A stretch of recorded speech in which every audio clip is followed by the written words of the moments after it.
to say thank you, Governor.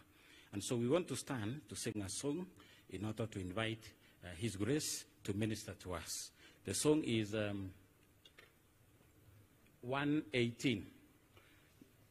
Song 118, so that we can invite His Grace, the Archbishop, to minister to us. At the back of our program, the song ni Ujumbe wa Bwana. Choir can lead us. Ni ujumbe wa Bwana, haleluya, wa maisha ya daima. Amenena mwenyewe, haleluya, utaishi ukitazama. Tazama ishi sasa, tazama kumtazama Yesu. Amenena mwenyewe, haleluya, utaishi ukitazama. Tazama ishi sasa, tazama kumtazama Yesu. Amenena mwenyewe, haleluya, utaishi ukitazama. Ni ujumbe wa wema, haleluya, nawe shika rafiki yangu. Ni habari ya raha, haleluya, wenye kuinena ni Mungu. Tazama ishi sasa, tazama kumtazama Yesu. Amenena mwenyewe, haleluya, utaishi ukitazama. Tazama ishi sasa, tazama kumtazama Yesu. Amenena mwenyewe, haleluya, utaishi ukitazama. Uzima wa daima, haleluya, kwake Yesu utauona. Ukimtazama tu, haleluya, wokovu upweke wa Bwana. Tazama ishi sasa, tazama kumtazama Yesu. Amenena mwenyewe, haleluya, utaishi ukitazama. Tazama ishi sasa, tazama kumtazama Yesu. Amenena mwenyewe, haleluya, utaishi ukitazama. As we stand, let us pray together. Gracious Father, we thank you so much for this day, a day appointed for us to worship you across the world, as it is our main day of worship, and we are gathered here to worship you today. A day we also gathered as a Diocese of Eldoret to celebrate the journey you walked with them in the last 40 years.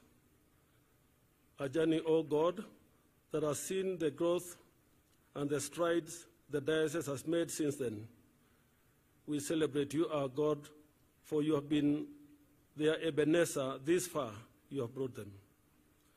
It's also a day, O God, that you have been joined by all our guests, including your servant, the servant of this nation, His Excellency the President, William Ruto and Mama Rachel, who have come to join us with all other leaders in our nation as we worship you. Lord, this moment is your moment with us to speak to us your word, the word of life, that we may live. So use me as you will. Reach our hearts and our minds as we explore and expound your word. This we pray in Jesus' name. Amen. Please let us be seated. Your Excellency, the President of the Republic of Kenya, Honorable Daktari William Samoei Ruto, Her Excellency Mama Rachel Ruto, Your Excellency the Governor of this county, and your wife, all cabinet secretaries present, all elected leaders, and all protocol observed. I take this moment to greet you all and all our worshippers and Christians and our bishops in the name of our Lord and Savior Jesus Christ. Good morning. Praise the Lord. Bwana Yesu asifiwe. Ilos not Yesu. Mwadhani arogosho. Opak ruoth. Imwami sombwe. Meisisi Yesu. Tunashukuru Mungu kwa nafasi hii. Your Excellency, we are so honored as a church to invite you and for you to honor our invitation to come and join us in this great celebration of a diocese that has been in existence for the last 40 years, preaching the gospel and impacting lives in this area in a big way. We thank you for honoring this great day with your presence, but also giving all the support that this church needs and has always needed. You have always been with us. You visited many of our dioceses, our congregations across the country, before you became the president and even now. We thank you so much. We want to thank all those who have come to join us from other denominations and from across the world, because we have people who have come to be with us from far and wide. Your Excellency, as the Bishop said, I came here on Tuesday. We have traversed the Diocese of Eldoret, various parishes, and we really thank God for the opportunity to be able to minister and to do God's work and join them what God has already been doing through them. Part of it is planting trees, and I want to thank you, Your Excellency, for the initiative for planting 15 billion trees in 10 years. As a church, we have what we call the Green Anglican Movement, and we have teamed up with Mwangaza Light, and now we have Green Champions. The other week, I was in Mbere, and we planted many trees. It was a bit dry there, so we are struggling to water them, and we are saying we don't want only to plant, we want to grow.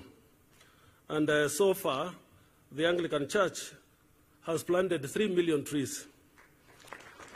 Our aim by 2026, when we are celebrating our year of ecology, according to our decade strategy, because we have a 10-year decade strategy, we will be planting 15 million trees. Just a fraction of what you have imagined in this country. So we will make a little of our contribution.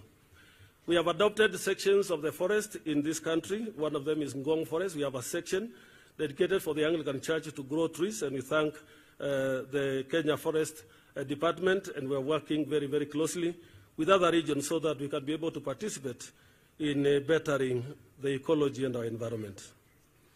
We have come together today to celebrate this day, a 40 years journey, and actually that is my theme, or the heading of my sermon, a 40 years journey in God's hands.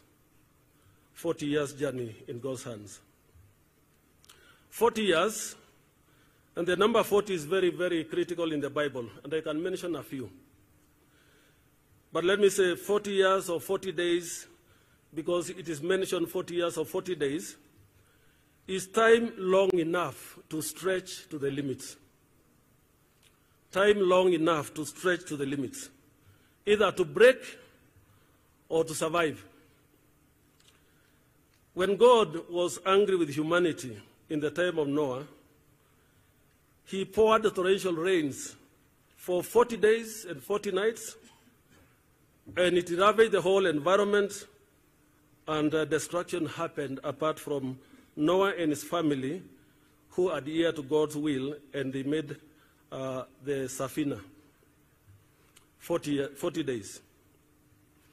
The children of Israel had to wander in the wilderness for 40 years, a journey which could have taken them barely a month from Egypt to Palestine. They wandered for 40 years because of their disobedience and disbelief in the God who is leading them. So they were made to wander for 40 years, a moment of either breaking or hardening them. Moses went to the mountain to speak with God before he received the 10 Commandments to guide humanity, and he was away for 40 days and 40 nights. And the crowds downhill became impatient, and they began to say, "He has forgotten us. He might have been killed by that God.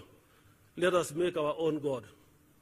So they began to create an image as their own God, because they cannot wait for 40 days, time long enough to stretch to the limits. Jesus, before he began his ministry in Galilee, fasted for 40 days and 40 nights, just before he descended to begin his ministry. The temptations were so intense, including hunger, where the devil tells him, "Now you have been hungry for 40 days.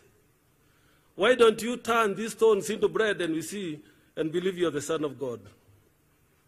And he tried many means of breaking him, because he knew 40 days was time long enough to stretch beyond the limits. And Jesus triumphed with one thing: it is written. It is written. He survived with the word of God. And that's why the Bible says, life does not depend on bread alone, but on every word that proceeds from the word, the mouth of God. I want to base our celebratory message on the book of Deuteronomy, and I'll be looking at chapter 6 and chapter 8, not the whole, but the sections. But I want to give the basis of the book of Deuteronomy. This book is a book that Moses wrote when the 40 days are over of the wilderness. And the whole camp of Israel is now ready to get into the promised land, but he halted in the desert of Paran and gathered them and said, "Before you enter the land, I want to prepare you well, because 40 years are over. You have been stretched beyond the limit, but a new beginning is dawning." And he wanted to prepare them how to survive the promised land after hardship and a hard moment. And I want to begin by what he said is most critical and important for their journey into the future.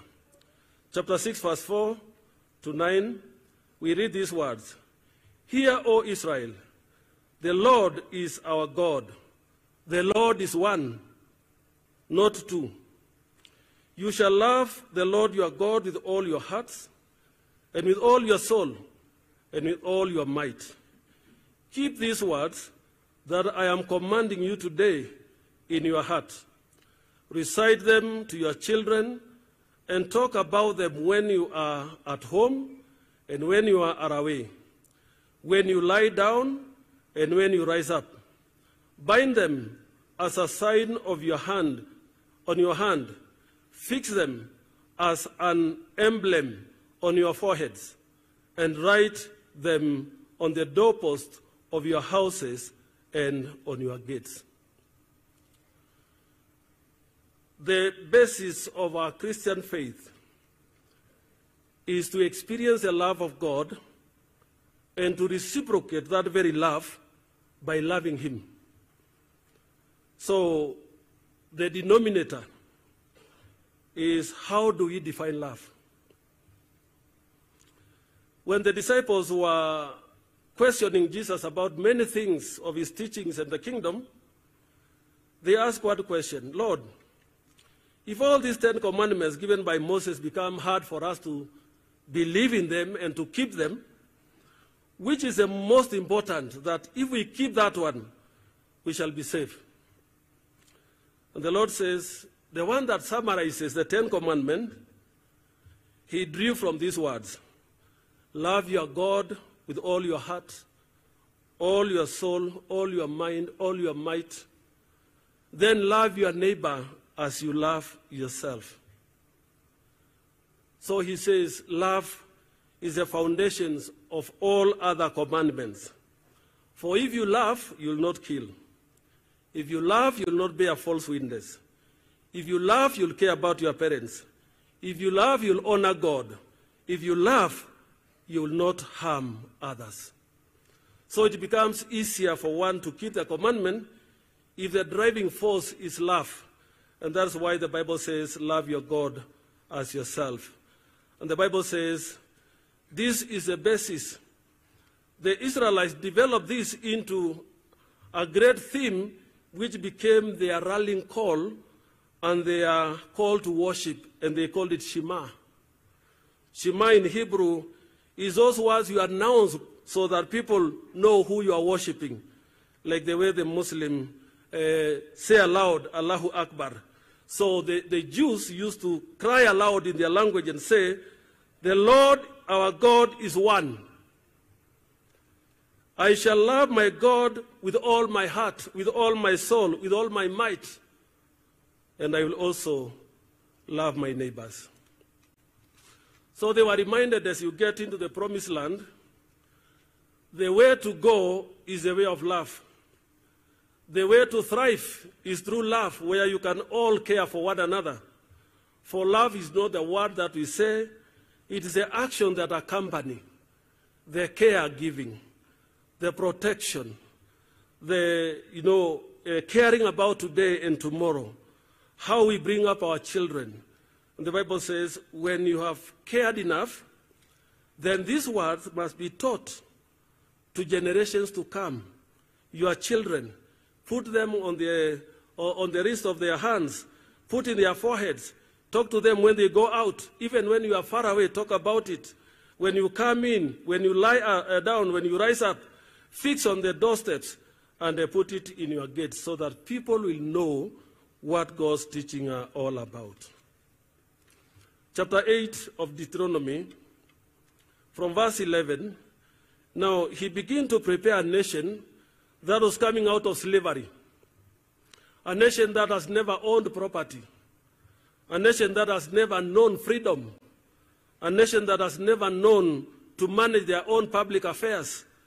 And he is now warning them that when you go to that land, be careful not to forget your God. And because, Your Excellency, we have finished the first part of our service, including this reading. It has been read to people, but let me read now that you are here, so that we hear what the Bible is telling us. Verse 11.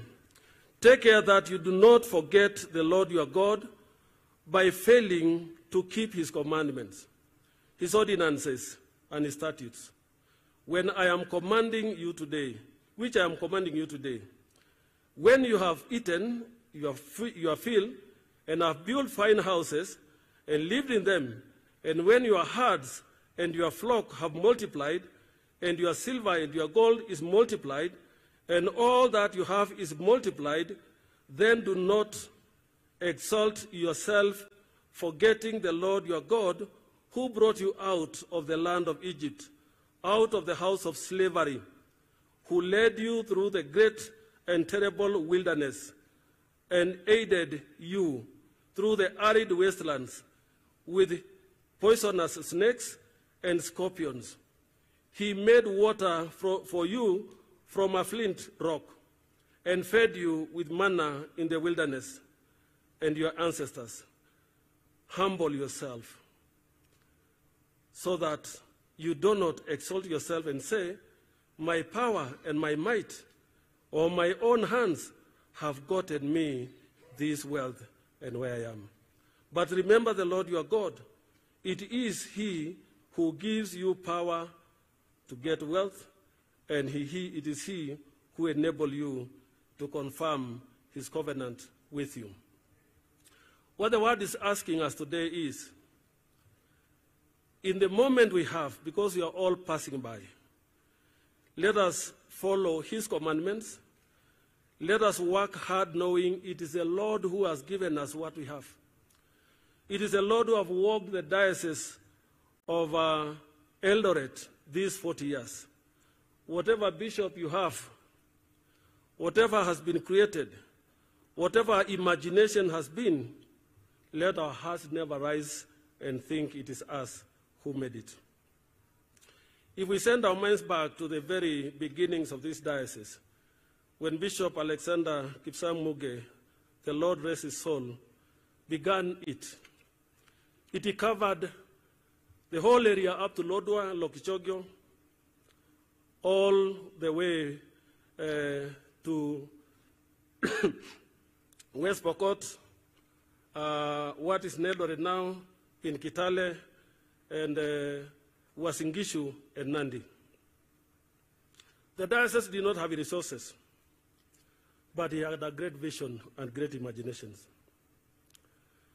When we read his history, he laid the first foundations of establishing churches, but also creating space for the church to thrive and grow. He bought a piece of land, which now the Diocese of Kitale has, Bishop Muge. He was given the area now where we were in Kimalel, Pioneer, and he had imagination to grow a diocese with resources and where churches can thrive and grow. He did not live to accomplish, but he planted the seeds. Where Bishop Kawasis, when he came, for 17 years, he built on the foundations laid by the late Bishop Muge.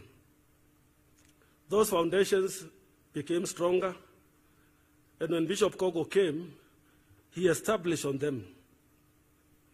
And now, Bishop Ruto, you are carrying on. Through that history, what we have seen is a diocese that has grown from one stride to another. You gave birth first to Kitale. Kitale gave birth to Kapenguria Diocese, and now Lodwar has also been set aside to become a diocese. And recently, Kapsabet also became a diocese. If we put together all that development of churches and the number of Christians and the multiplication that has happened, we can only say it is the Lord who has done it. The imagination of Bishop Alexander was not only in evangelism and creating churches. He also came with a robust social development program called CCS, Christian Community Services. Together with the late Archbishop Gitari and the late Bishop Okulu, they attended that Delta course in South Africa, and they came and merged theology and development to be part of the mission agenda of the church. And through the Anglican Development Services, where we now have ADS North Rift, we are able to respond to food security challenges, we are able to respond to health issues, we are able to respond to education issues and other issues affecting humanity, including socio-economic empowerment through the 5 talent programs that we run as a church. Therefore, the imagination of a church that responds to social, economic, and spiritual needs of the society was imagined then by the founders of this diocese. So what are we celebrating these 40 years? We are celebrating a diocese that is actively present in all those aspects, in environment protection, in food security, in healthcare, in education, but in spiritual formation of the community, alongside also socio-economic empowerment. We are celebrating a diocese that is also moving to develop self-sustainability programs. Your Excellency, one of the projects we were praying for is an ACK Plaza owned by Eldoret Diocese and Kapsabet in the middle of Eldoret town, a building that is coming up on a whole acre of land. It is now 5 stories building tall. The ground floor and the underground and the car parking is complete. We commissioned that complete spaces. We also are able to bless Bishop Midge Pioneer Estate in Kimalel and other churches that we opened afresh. This is to propel the church to be self-sustaining in mission, but we are also imagining, and this is our great imagination, that the church in the West is diminishing. And soon, the West will need missionaries from Africa. And we are preparing ourselves to be the next missionary sending continent with our own resources grown locally so that we are able to do that. And Your Excellency, it's not a joke. We have now 2 missionaries in Madagascar from Kenya. We have sent some by the Diocese of Mount Kenya South in DRC. And we have our first bishop in New Zealand, Bishop Maina, who is our missionary, and now our bishop in New Zealand. So it's not a joke. It is it's becoming a reality. So we are celebrating milestones of the Diocese of Eldoret. Bishop Christopher, you are now steering the great development agenda. And when I worked with you these few days, I said the diocese is now ready for an explosion. Because I can see it from how parishes are organized. I was in Kapsabet last month for 5 days. And I was also seeing an explosion in Kapsabet. We opened 8 new churches, big ones, in the rural communities. There was a moment when I was welcomed by 862 lay readers, all robbed in Kapsabet. I did not imagine that is the number the church has mobilized. When I was in Bere, I commissioned 1,672 children brigade and girls and boys brigade. It is imaginable to see those big crowds that the church is able to nurture with these very words of the Shema. The Lord our God is one. Love your God with all your soul, with all your might, with all your capacity. Today, as we stand on the threshold of celebrating 40 years of the Diocese of Eldoret existence, we find ourselves in a field of faith. Cultivating the seeds of God's word, our journey is akin to that of a farmer. And I know this is a farming community. Sowing the seeds of the Shema, love your God with all your soul, all your might, all what you are. Tilling the soil of our hearts and nurturing the growth of our spirituality. Just as a farmer carefully selects the best seeds for a bountiful harvest, we have chosen the Shema as the foundation of our faith, for it is the purest and most fruitful seed. If we sow this seed, and we all love one another, then we shall have a loving community, a loving nation, a nation that will stand on the threshold of brotherhood and not divisions. In the words of Henry David Thoreau, he said this: "Though I do not believe that a plant will spring up where no seed has been, I have great faith in a seed. Convince me that you have a seed there, and I am prepared to expect wonders." Your Excellency, we want to plant that seed in this nation, the seed of love, the seed of unity, the seed of diversity that embraces each other. If we all plant this seed, we shall thrive as a people and as a community. Deuteronomy chapter 8 serves as a plow turning over the soil of our souls to refill both fertile ground and rocky patches. You know, in every field there is a fertile part and a rocky part. That is the reality of our situation. Just as a farmer must address the challenges of the land, we must also confront our own spiritual obstacles, such as hatred, because they cannot coexist with love, jealousy, and things that divide us, for they cannot coexist with love. But as Proverbs chapter 20, verse 4 reminds us, the sluggard who does not plow in the autumn, he will seek at harvest and have nothing. We plow now, for our spiritual harvest depends on the efforts we put into the soil of our hearts. So as we celebrate 40 years, that time is now behind us. We must begin to imagine the next 40 years. And the seed we plant today will say what we shall become tomorrow. The seed we put on the ground today will say what church will we have tomorrow. The story of the Diocese of Eldoret is like a farmstead, a place where diligent hands have toiled tirelessly to bring forth a bountiful crop of faith. Just as a farmer labors is never done, our mission to love and to serve God continues, and that's what will guarantee a harvest. Not just in our time, but a harvest in generations to come, that the Lord will still find his church alive. As we look forward for the next 40 years, let us heed the words of Victor Hugh, who he said, whoever opens a school or school door closes the prison doors. Whoever opens the school doors closes the prison doors. We are like educators, planting the seed of knowledge and faith in the minds of our young people so that they will never be imprisoned by ignorance, doubt, or poverty. For education empowers. When we put our mind in educating in the church and in the community, inculcating the right values, we shall have a better society tomorrow.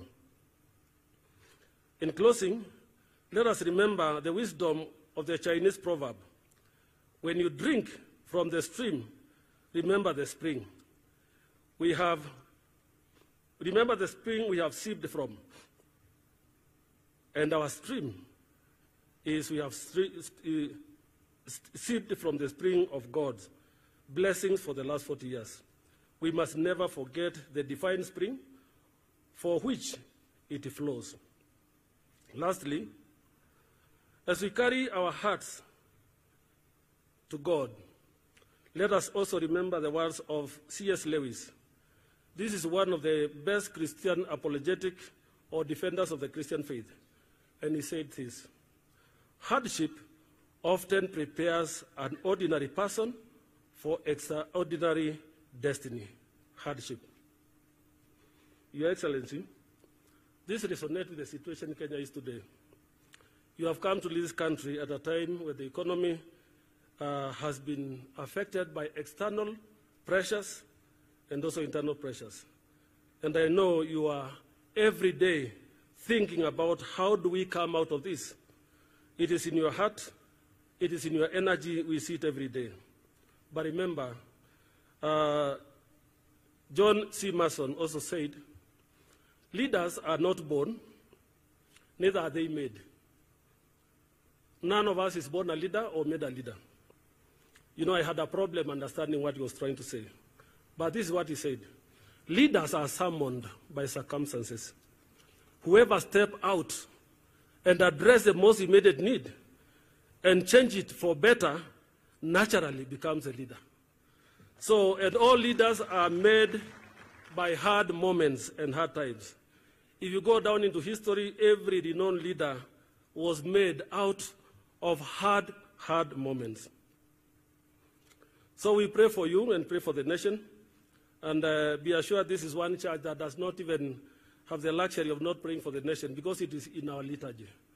It is not when we remember, but it is when we gather to pray, we must mention the name of the president because it is in our liturgy. You know, some pray when they remember, but to us it's not when we remember, it's embedded in our liturgy. But let me also say, planning is critical, and we really need careful planning for the future. I have seen something that I want to sound Your Excellency as an alarm, and don't get worried. It's not very popular with politicians. You know, we have been now mobilizing, and I've seen us mobilizing each community to give birth en masse. And everywhere I go, and it started na mzee wetu Olentimama, aliwaambia Wamasai, mtoto akifikisha 200 ongeza ingine. Alafu akaendelea akasema, si 200 tena, gami kikuwa tungumu kidogo, ongeza ingine. Incidentally, I became a student because I have 7. But I want us to sound an alarm that, Your Excellency, the pressure we have now as a nation, we have a very young population where half of the nation are dependent. It is children between 0 and university. They are not in the production stage, but that's where the heaviest budget of your budget goes to. The other group are the elderly, whom we really thank you for, giving them something, anybody above 70 in the country. So if you put those and the children, and probably the unemployed, the people who are carrying the bulk and the load become a smaller few. And these are the people we are also targeting to give tithe, and they're the people who are paying taxes. And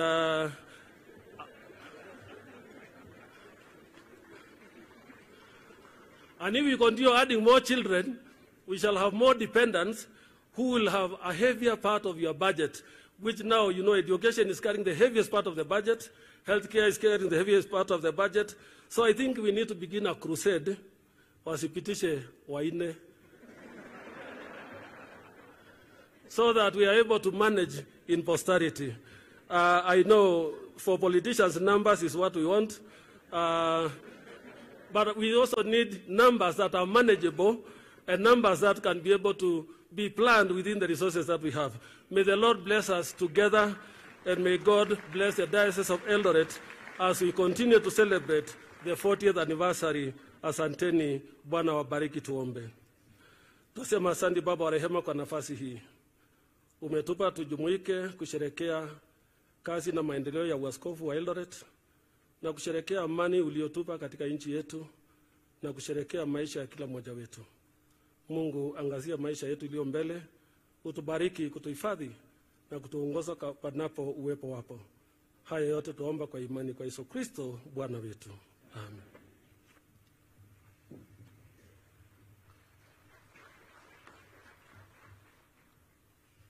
A better clap for His Grace, our Bishop. Asante sana.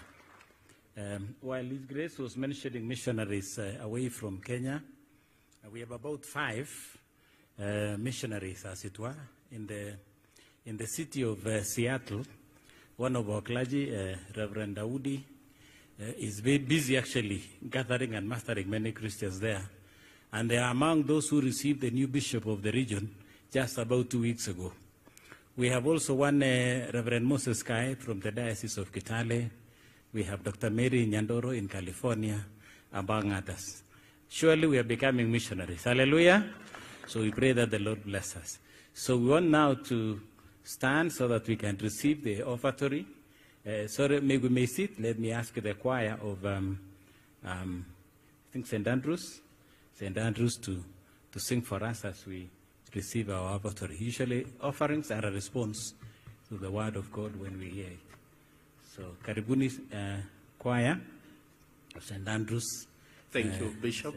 Thank you, Bishop, for that. We shall repeat the special announcement we made, that apart from the dignitaries, we are requesting that all of us, apart from the dignitaries, all of us, we are allowed to give our offering together with the fundraiser that we brought with us. Bwana Yesu asifiwe. And we have ushers who are already stationed to take up the responsibility, and therefore we want to honor that as we continue. And Bishop, we will all stand. We request that we all stand and we be led by the choir. We will be having several choirs to present as we give our offering. Naomba sisi wote tusimame kwa sehemu ya matoleo. Naomba sisi wote tusimame kwa sehemu ya matoleo. Wanakwaya St. Andrews Langas mwanze, alafu tutaendelea hivyo. Tutaendelea hivyo. We also have a choir from Legebet. A choir from Legebet. Please karibuni mukuje karibu na hapa mbele pia. Langas wakimaliza, ninyi pia munafuata. Asanteni, we have the ushers stationed, and therefore tuendelee na matoleo. Asante, kwaya tafadhali.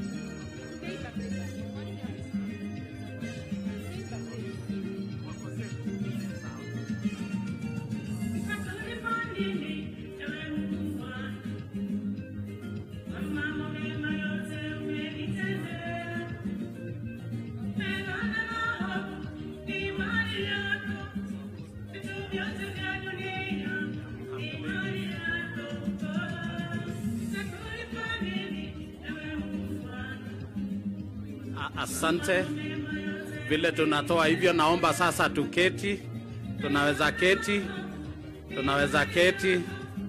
Tunaweza keti. Tukitoa tunaketi. Tafadhali. Asante. Asante. Tunapoendelea hivyo tunaketi ili tuendelee na matoleo hivyo. Ukishatoa unaketi alafu tunaendelea. Asante.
Tunapoendelea hivyo, tuko na Bible. Nimearifiwa kuna wengine ambao hawafikii screen. Bible ni 247 and then it is 409,623. 247 409,623. Our Bible, nimearifiwa kuna wengine hawafikii screen. 247 409,623. Asante. Tunakaribisha kwaya ya Legebet. Tuwapigie makofi kwaya ya Langas. Asanteni sana na karibuni.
Na waombeni kwa unyenyekevu sasa tusimame ili tuweze kuombea matoleo.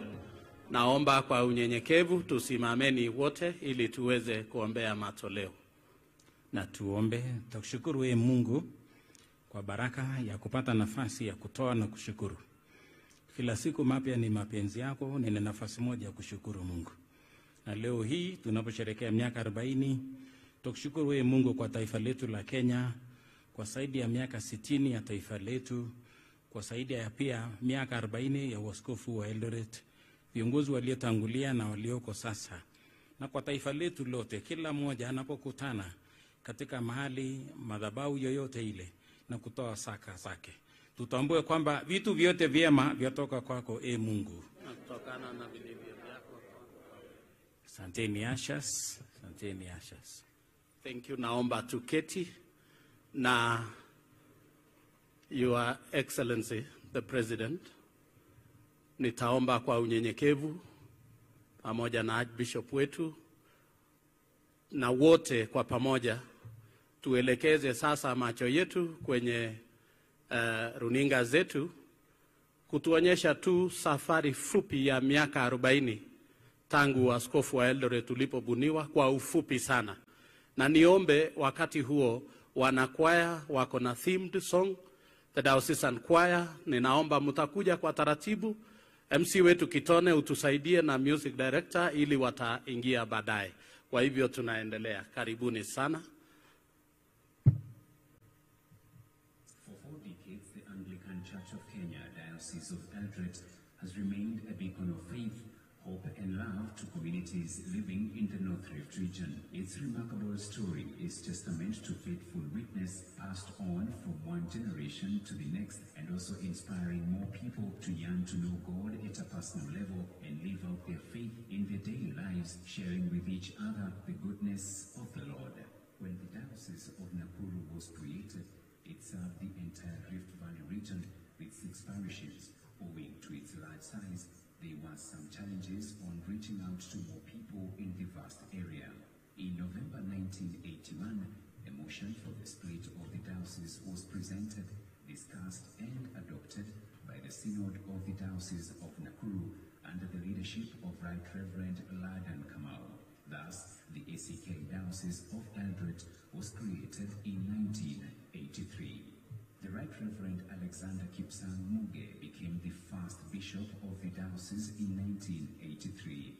Coming at a unique time in the country's history, the ministry of the diocese was shaped to respond to some of the challenges that faced the nation, among them those touching on governance. The Right Reverend Stephen Kiwasis took over from him in 1992. After serving for 6 years, he moved to the newly created Diocese of Kitale in 1997. The Right Reverend Thomas Kibet Kogo was elected to take over from him as bishop, a position he held until his retirement in 2010. The Right Reverend Dr. Christopher Ruto took over as bishop in 2011, becoming the 4th diocesan bishop. I want to say a big thank you to the founders. I think we cannot be where we are without those who sacrificed, especially to support Bishop Mugabe, for our founder, those who supported his successors, including me now in the city. We rise up with the power that the Lord will give us to work to make our world a better place and to be better citizens and better Christians to serve our sake. The Diocese of Eldoret continues to enhance its capacity to respond to the changing needs of Christians and communities in the diocese. Such interventions include putting in place strategic programs that support mission pillars to be able to effectively deliver on their mandate. As we celebrate our 40th anniversary, we have 56 parishes. We have a number of 122 clergy. We do rehabilitation on a daily basis. We do physiotherapy, but we also do other services for corrective surgery. We work with other links, hospitals. So it's done almost for free, because if you have NHIF, you don't need to pay any other thing. Anglican Development Services, North-East Region, is the development department of the Anglican Church, and we work very closely with the mission department. in delivering the social ministry of the church. We do health and nutrition projects, HIV and AIDS interventions. We respond to climate change emergencies when they arise, economic empowerment to ensure that our Christians and the community members are able to live a dignified life. Thank you. We can appreciate the brief documentary as we welcome the choir for a themed song. Karibuni. Baba Mungu twakushukuru kwa kutujalia uzima tele, kwa kutujalia raha zako, tusherehekee siku ya leo. Baba Mungu twakushukuru kwa kutujalia uzima tele, kwa kutujalia raha zako, tusherehekee siku ya leo. Tusherehekee ya uaskofu wa Eldoreti. Tuwashukuru wadau wote kwa kazi nzuri wanayofanya. Tusherehekee ya uaskofu wa Eldoreti. Tuwashukuru wadau wote kwa kazi nzuri wanayofanya. Nawashukuru maaskofu wote ambao walitutangulia walioweka kwa uaskofu wa Eldoreti. Nawashukuru maaskofu wote ambao walitutangulia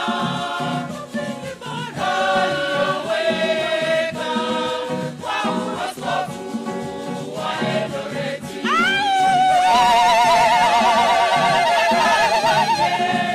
Ya uaskofu wa Eldoreti. Nawashukuru wadau wote kwa kazi nzuri wanayofanya. Shirikisho ya uaskofu wa Eldoreti. Nawashukuru wadau wote kwa kazi nzuri wanayofanya. Askofu mkuu twakushukuru kwa kazi nzuri unayofanya. Uongozi wako wenye busara, utaleta kweli maendeleo. Askofu mkuu twakushukuru kwa kazi nzuri unayofanya. Uongozi wako wenye busara, utaleta kweli maendeleo.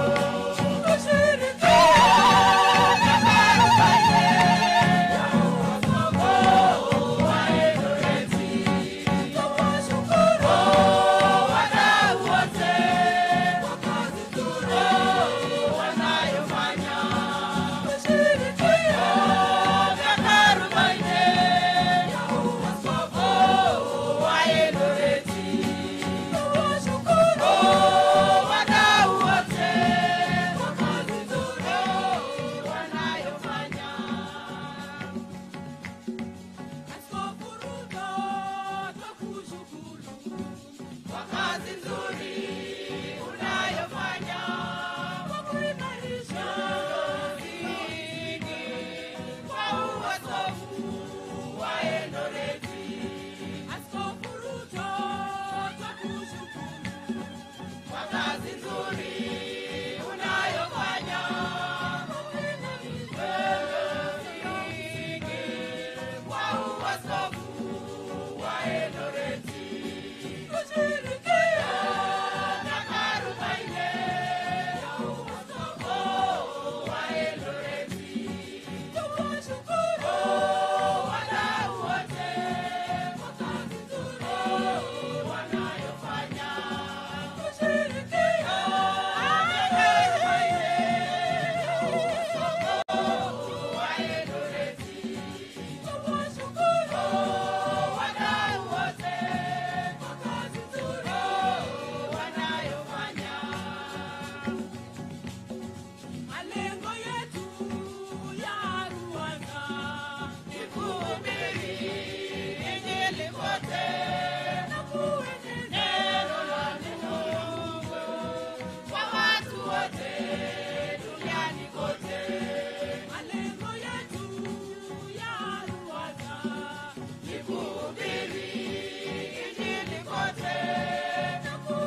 nearing the peak of this function, but we wish to recognize Your Excellency, plus Your Grace, the Archbishop, a number of other persons who would have also wished to be with us, but some have come. Other churches who are also invited, some have come, and we want to particularly recognize Bishop Luke Mayo of the AIC, Africa Inland Church. Thank you so much, Luke Mayo. We work together in many forums as elders of this city, plus other bishops. Asante sana, Bishop Luga. Ongoi Miseg. Next is Bishop Dominic Mengich. We receive his apology. There is Bishop George Kijana, who is in Kajiado, who could not come, but he is one of those who supported this anniversary project. We have also Bishop Eli Rob. We thank you for electing him, putting him, your president, an appointment, a state appointment, in which he served in collecting some of the views, and today I think they are in Naivasha for one such forum. So we want to thank you. In addition, Your Excellency, we want to thank you for recognizing some of our Christians in this particular region, in particularly County of Uasin Gishu, Keyo Marakwet. We want to thank you so much. We have in particular the PS. We want to ask him to stand. He was one of those in the standing committee. He was our lay secretary when we were subdividing the Diocese of Kapsabet. So he was the lay secretary working with the clerical one, playing a very big part. Thank you so much, PS Ambassador Bitok. Along the way, also, you plugged one of our own, also, who was also in the same transitions, the same standing committee, Anne Lagat, who I know is also working with me. So we thank them for their service to the nation, and so. So next, Your Excellency, is we have another symbol of this anniversary. We are getting to the stage where we shall have a cake commemorating these 40 years, and our Mothers Union have played a very big part.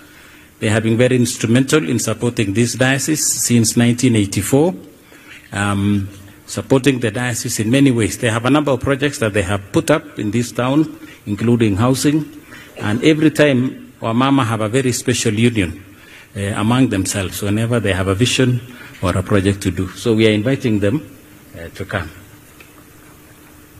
Okay. So we shall hold that for now, and then we move to the next stage. May I invite the chair, Board of Finance anniversary, to work together to get to the next stage. So that is the chair, Board of Finance, Francis Koech Chiplel, and then Mr. Joseph Mangira is the chair of the 40th anniversary committee. Your Excellency, the President of the Republic of Kenya, Dr. William Samoei Ruto, Mama Rejo Ruto, Your Grace, the Archbishop, the Most Reverend Dr. Jackson Olesabit, all protocol observed. It gives me great pleasure today, Your Excellency, to welcome you in this function where we are raising funds for a project to assist the church to sustain itself and also support mission work. I stand here. In our church we have 3 houses. We have the House of Bishops, the House of Clergy, and the House of Laity. So on behalf of the House of Laity, which by extension you would belong when you are with us, I take this opportunity to welcome you to this. We have 3 major projects going on. The first one is in response to the government's call on development of affordable housing. So we have an estate called Bishop Muke Tumaini Estate, which we started a few years ago. And in 1st of January 2024, the first block will be available for occupation, 1 unit of 40 units, 1 block of 40 units, in the spirit of affordable housing. The second project, Your Excellency, we are building a plaza, which was mentioned by the Archbishop, and this plaza we jointly co-own with Ack Diocess, and we are using a model called BOT, and we hope by the end of 2024, it will be available for use, and it will support the church and mission work. Today, Your Excellency, we have invited you, as we celebrate the 40th anniversary, we intend to put up a conference facility, which we have called SEK Hospitality Center. And in the light magazine that we have given you, it's on top cover. The impression of that facility is on top cover. It is a major project which will be one of the key properties in this town. By the time we complete, it will cost 1.2 billion. But we'll do in phases. The first phase will cost us 500 million. But today we have welcomed you so that we put together seed money, and we are looking forward to raising 40 million as we celebrate 40 years. So, Your Excellency, thank you so much for coming. We look forward to your assistance going forward. Thank you very much.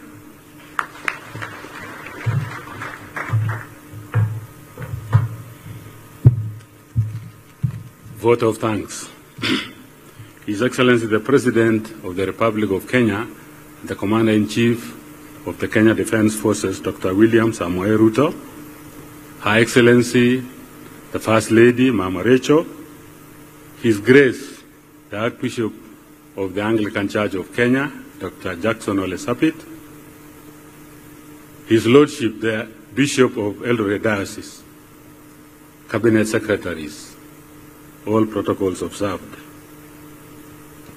We want to give thanks to the Almighty God for the 40 years journey traveled in this diocese. We thank His Excellency the President for being with us this Sunday. We thank His Grace for his visit. We thank His Lordship for hosting us. We also want to thank the County Government of Uasin Gishu and the National Government of Kenya for supporting us in this endeavor. We want to thank the service providers, the security teams, and the people who prepared this event. We want to thank the diocesan staff, the standing committee and the synod, and all the members of the anniversary team. Thank you all for making this day a success. God bless you and keep you.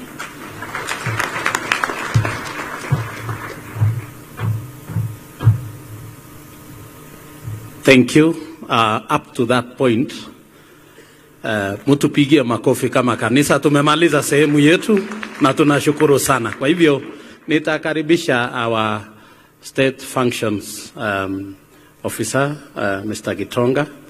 Karibu, utaendeleza kuanzia hapo tunapoendelea. Karibu sana.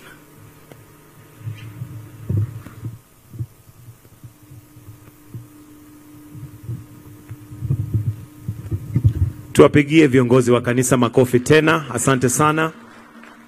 Mheshimiwa Rais wa Jamhuri ya Kenya, Daktari William Samoei Ruto, Mama wa Taifa, Mama Rachel Ruto, Gavana wa eneo hili pamoja na mke wako Jonathan B, viongozi wote ambao wamefika hapa, mjumbe wa eneo hili, mawaziri, makatibu, viongozi mbalimbali wa kitaifa na pia wa mashinani, Bwana asifiwe. Tungependa sasa kuendelea katika kipindi hicho kingine ambapo nitamwalika mjumbe wa eneo hili Bwana Ruto aje awatambue viongozi ambao wako hapa. Tumpigie makofi tafadhali ili tuweze kuwatambua, alafu tukimaliza hapo tutaenda katika kipindi cha fundraising. Karibu sana mheshimiwa.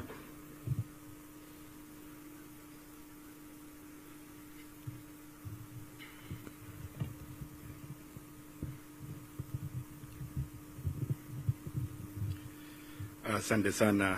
Rais wa Jamhuri ya Kenya Mheshimiwa William Samoei Ruto na mke mama wa kwanza wa taifa Mama Rachel Ruto, gavana wetu wa Uasin Gishu, Archbishop wetu Ole Sabit, pamoja na mabishops wote ambao wako mbele. Niruhusu pia niseme itifaki zote zikizingatiwa kwa ajili ya muda ambao haupo pamoja nasi.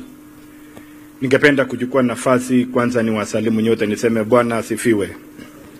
Bwana asifiwe. Asante sana. Kazi yangu itakuwa ni kazi rahisi sana, kwamba niweze kuwatambulisha tu wale wajumbe ambao waliweza kupata fursa na nafasi ya kuambatana pamoja na rais katika hafla ya siku ya leo ya kusherekea ya baada miaka 40 tangia diocese yetu ya Eldoret iweze kuanzishwa, ambapo ni siku muhimu haswa katika kanisa letu la Kianglikana sehemu hii. Na kwa hivyo nitachukua tu hiyo muda tu niwaulize wajumbe wote ambao wameweza kuambatana na rais waweze kusongea hapa mbele tu, wasimame ili umatu na kanisa iweze kuwatambua mko mahali hapa. Leo tunakubaliana kwamba wajumbe tuweze kufika mbele. Leo tunakubaliana kwamba muda si yetu, ila tu wakati ni wa rais na kanisa letu ambalo wametulisha na neno la Bwana. So zote tunaweza kufika hapa mbele. Asante sana. Maseneti mtatulia kidogo, lakini wajumbe waweze kufika hapa mbele. Asante sana. Asante, karibuni, karibuni. Mheshimiwa Rais, hawa ni bahati tu ya wale wajumbe ambao ni jeshi lako kule bungeni na kule mashinani. Wao ndio wanachukua nafasi kubwa sana kuweza kueleza sera za serikali yetu ya Kenya kwanza na mipangilio ya serikali mali tumefika na mali tunakoelekea. Nitabauliza tu kila mmoja, nitataja jina lako na nikitaja jina lako utaweza kuchonga mbele, uweze kuinua mkono usalimie kanisa. Ila tu nitawauliza tu wajumbe wachache. Kawanjiku kutoka Kiambu atapaki, alafu atupatia salamu za Mount Kenya. Nimeona ndugu yangu kutoka Turkana pale pia utaweza kusalimia kanisa. Lakini sisi wengine kwa siku ya leo tuko kanisani, tutapata wakati mwingine ya kusema mengi. Nitaanzia mjumbe kutoka kule Kangema, Muranga, anaitwa Peter Keongi. Na huyu ndugu yetu ni mtu wa Eldoret hapa. Wale wanajua farm machinery, huyu ni kijana ya farm machinery. Ni familia ya hiyo. Tuko na mjumbe rafiki yetu kutoka Nyeri Town, Duncan Maina Matenge. Jamaa mrefu, yeye ni mwanachea ya caucus yetu ya wakahawa. Wale wakulima wakahawa wa Uasin Gishu, tunaweka kazi mahali pale, huyo ni mwenyekiti wetu kule. Tuko na mjumbe wa Aldai, Marian Kaitany. Wenda ameondoka pia kwa ajili ya kazi. Tuko na mjumbe wa Nandi Hills, Bernard Kituru. Asante sana. Tuko na mjumbe wa Mkwen, Joseph Lelmengit. Asante pia, ni kama kazi leo rais, kazi ni mingi sana kule mashinani na wajumbe wana kazi ngumu sana kufanya kazi haswa siku ya leo ikiwa ni Jumapili. Tuko na mjumbe wa Mosob, Abraham Kirwa. Ile jina hali maarufu anaitwa Jepchumjat huko nyumbani. Tuko na mheshimiwa wetu Julius Meli kutoka Tinderet. Rais, huyu ni mwenyekiti wa caucus yetu la Rift Valley, viongozi wa jumbe wa Rift Valley wote ikiwa seneti pamoja na kule bunge. Tuko na mheshimiwa Adam Skipsanai kutoka Keyo North. Na rais kule bunge tumemuita waziri msaidizi wa barabara. Tukiwa na gesi ya barabara, yeye ndio tunatuma na tunajua mambo inafika kule. Tuko na mjumbe wa Marakwet West, Timothy Toroitich. Tulikuwa na yeye na pia nimejulishwa kwamba ameenda kule mashinani. Tuko na mjumbe Gideon Kimayo kutoka Keyo South.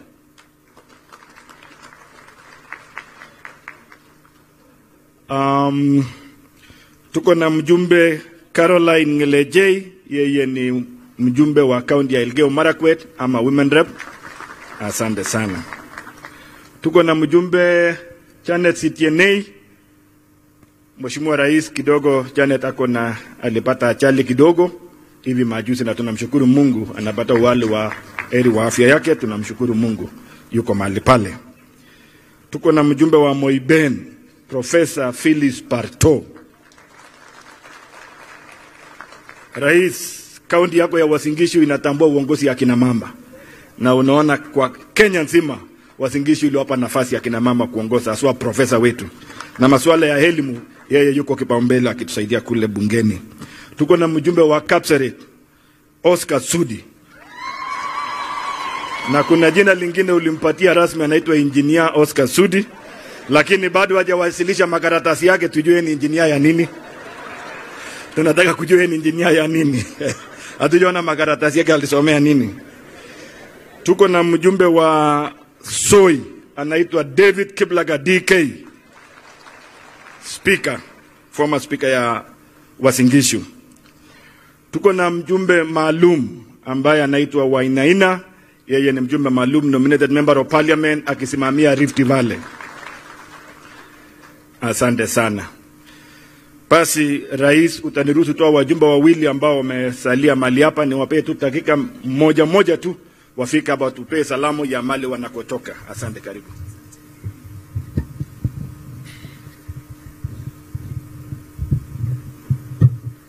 Thank you, Mheshimiwa. Your Excellency, Dr. William Samuel Ruto, Mama Lecho Ruto, Your Grace Archbishop Ole Sapit, viongozi wa azili na pia ndugu wenzangu wa bunge. Bwana Yesu asifiwe. Tupungianeni mkono. Bwana Yesu asifiwe. Asanteni sana. Kwa majina naitwa Kawanjiko, mbunge wa Kiambaa kutoka Kiambu County, na nimewaletea salamu mingi kutoka Kiambu, muzipokee. Your Excellency, sina mengi ya kusema, lakini nataka kushukuru sana His Grace Archbishop kwa sababu amehubiri na amesema kila kitu ambacho tungetaka kusema siku ya leo. Your Excellency, we can only thank God that you are the President of the Republic of Kenya at such a time. Kwa sababu tunajua hii taifa na hii nchi yetu iko mikononi mwako.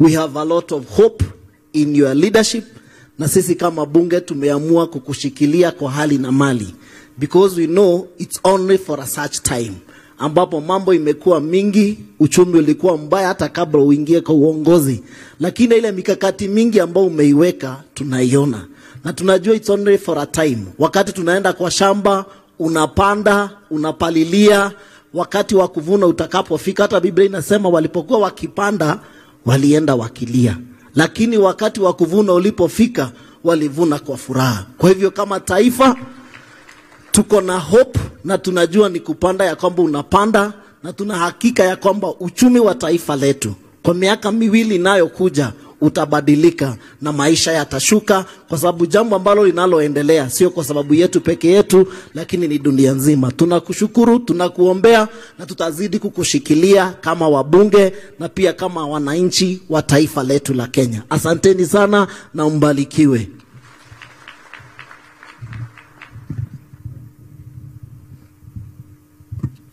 Mheshimiwa Rais Mama Ruto, Your Grace Archbishop Sapit, Your Excellency Governor of Uasin Gishu, Governor Lusaka, Wakristu, Bwana asifiwe. Bwana asifiwe tena. Ejoka, mimi ni mjumbe wa Turkana Central Lodwar, na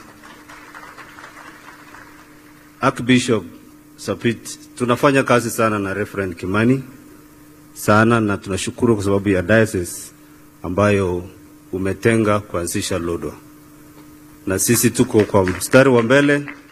Tunafanya sana kazi na Reverend Kimani, na leo nimekuja pia kushuhudia ile jambo la self reliance ambayo umekuja kufanya hapa kutusaidia, na Reverend Kimani anafanya hiyo kazi sana. Alipokuja alianzisha program ya self reliance na tuna support.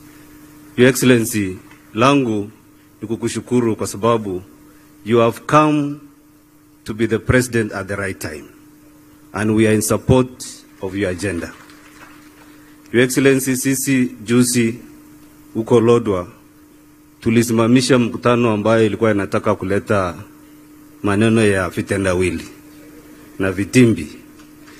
Tukasema kama hakuna kitu unatuletea, afadhali tu urudi na utuache kwa amani. Na ikafanyika. Na hivyo ndio tutasimama na wewe, Your Excellency. Na itakuwa hivyo kwa sababu hii maneno ya kuongea tu story muda wake imeisha. Afadhali utende, mtu aone ile ambayo umetenda. Sio tu kupiga mdomo kuanzia asubuhi mpaka jioni. Na Your Excellency, we are really in support of you, support of your agenda, and we will strongly stand with you in Turkana County. Thank you, Your Excellency. Asante sana waheshimiwa. Basi kwangu tu rais niruhusu tu dakika moja kwamba kama mjumbe wa eneo bunge la Keses ambapo siku ya leo hafla hii imeweza kutendeka, hapa ndio chanzo cha eneo bunge langu la Keses, inaanzia hapa Rescos Ward ikienda all the way mpaka karibu kule Kericho County mahali inaitwa Loti. Ni constituency mrefu sana. Lakini kwa yote rais na mama wa taifa, wacha tuchukue fursa hii ni kukaribisha hapa nyumbani. Kwa mara nyingine, najua wakati wa Disemba pia tulikuwa na hafla kama hii ya shukurani kule Eldoret Sports Club, na kwangu naona hii ni baraka kama kiongozi wa sehemu hii. Wakati kama huu wa baraka unapata fursa ya kujumuika pamoja nasi. Nataka kusema karibu sana. Mengi Bishop alimaliza wakati aliongea. Na wakati alikuwa anahubiri kuna jambo ambalo ilinikuja kwangu. Kwamba kumbe kuna baadhi ya watu wamepangiwa wakati wa shida the problems are among them to come and solve the problem. And to that extent, Your Excellency, the current challenges we are facing in the Republic of Kenya, then it confirms there was no any other better person than you at this time to talk about the Republic of Kenya.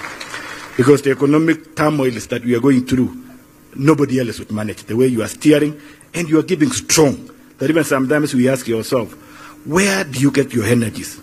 Because sometimes small problems ya constituency hapa watu wanauliza maswali mingi, sometimes tunashindwa, but you are able to hold the nation together.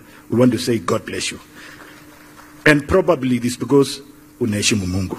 The secret is behind where you are today. Tunataka kusema karibu sana. Kama mjumbe wa eneo hili, na ni baraka kwangu kupata nafasi ya kufika hapa. Mengi tushasema kule asubuhi tukiwa mahali pale na singependa kuyarudia. Ila tu kwa ajili ya wakaji wa hapa ambao kila wakati wamekuwa kiniuliza. Rais, tuko na barabara kutoka hapa Chinese kwenda mpaka Kamalele Hospital. Kamalele Hospital wakati mgumu wa COVID-19. That facility assisted us as county government was in issue to manage the trauma that was associated with ile challenges na ile measures which were being advised by Ministry of Health to be able to address people who are affected by the same problem. And therefore we are asking Your Excellency, kwa ajili umefika mahali hapa, watu wa Rescos Ward, sitasema ile huko kwote, wanasema hiyo barabara tuinyoroshe mpaka hiyo hospitali. Now that we are venturing into a new stage ya universal health care, that facility will assist Langas, which is a slum. It will assist Rescos. Itasaidia mpaka kule Kabongo area ile mahali Bataning ambapo population ni kubwa sana, and it will relieve more teaching and referral in managing small cases ya health issues sehemu ile.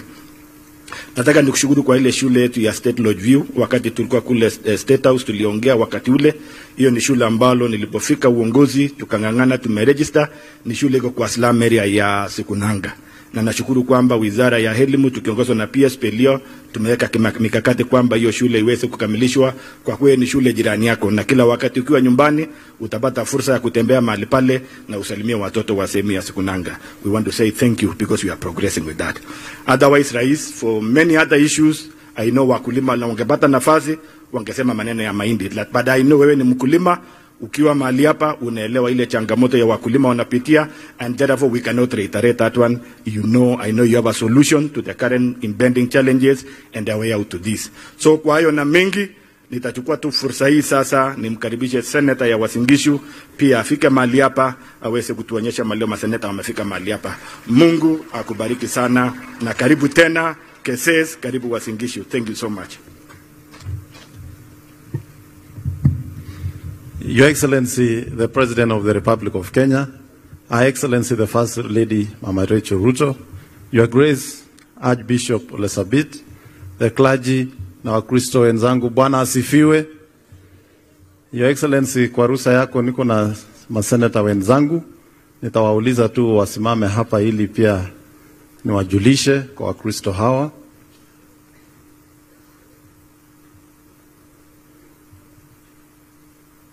Tuko na Senator wetu wa Nandi, Senator Samson Cherargei.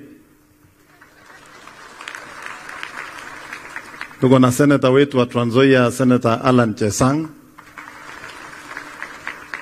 Na tuko na Senator wetu wa Nyandarua, Senator Methu, na nitampa nafasi pia aseme tu jambo kwa dakika moja.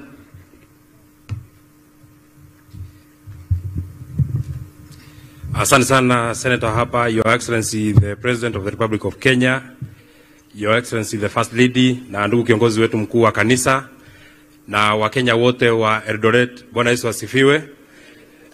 Mimi ninaitwa Senator Methu, Senator wa kaunti ya Nyandarua kutoka huko Mount Kenya.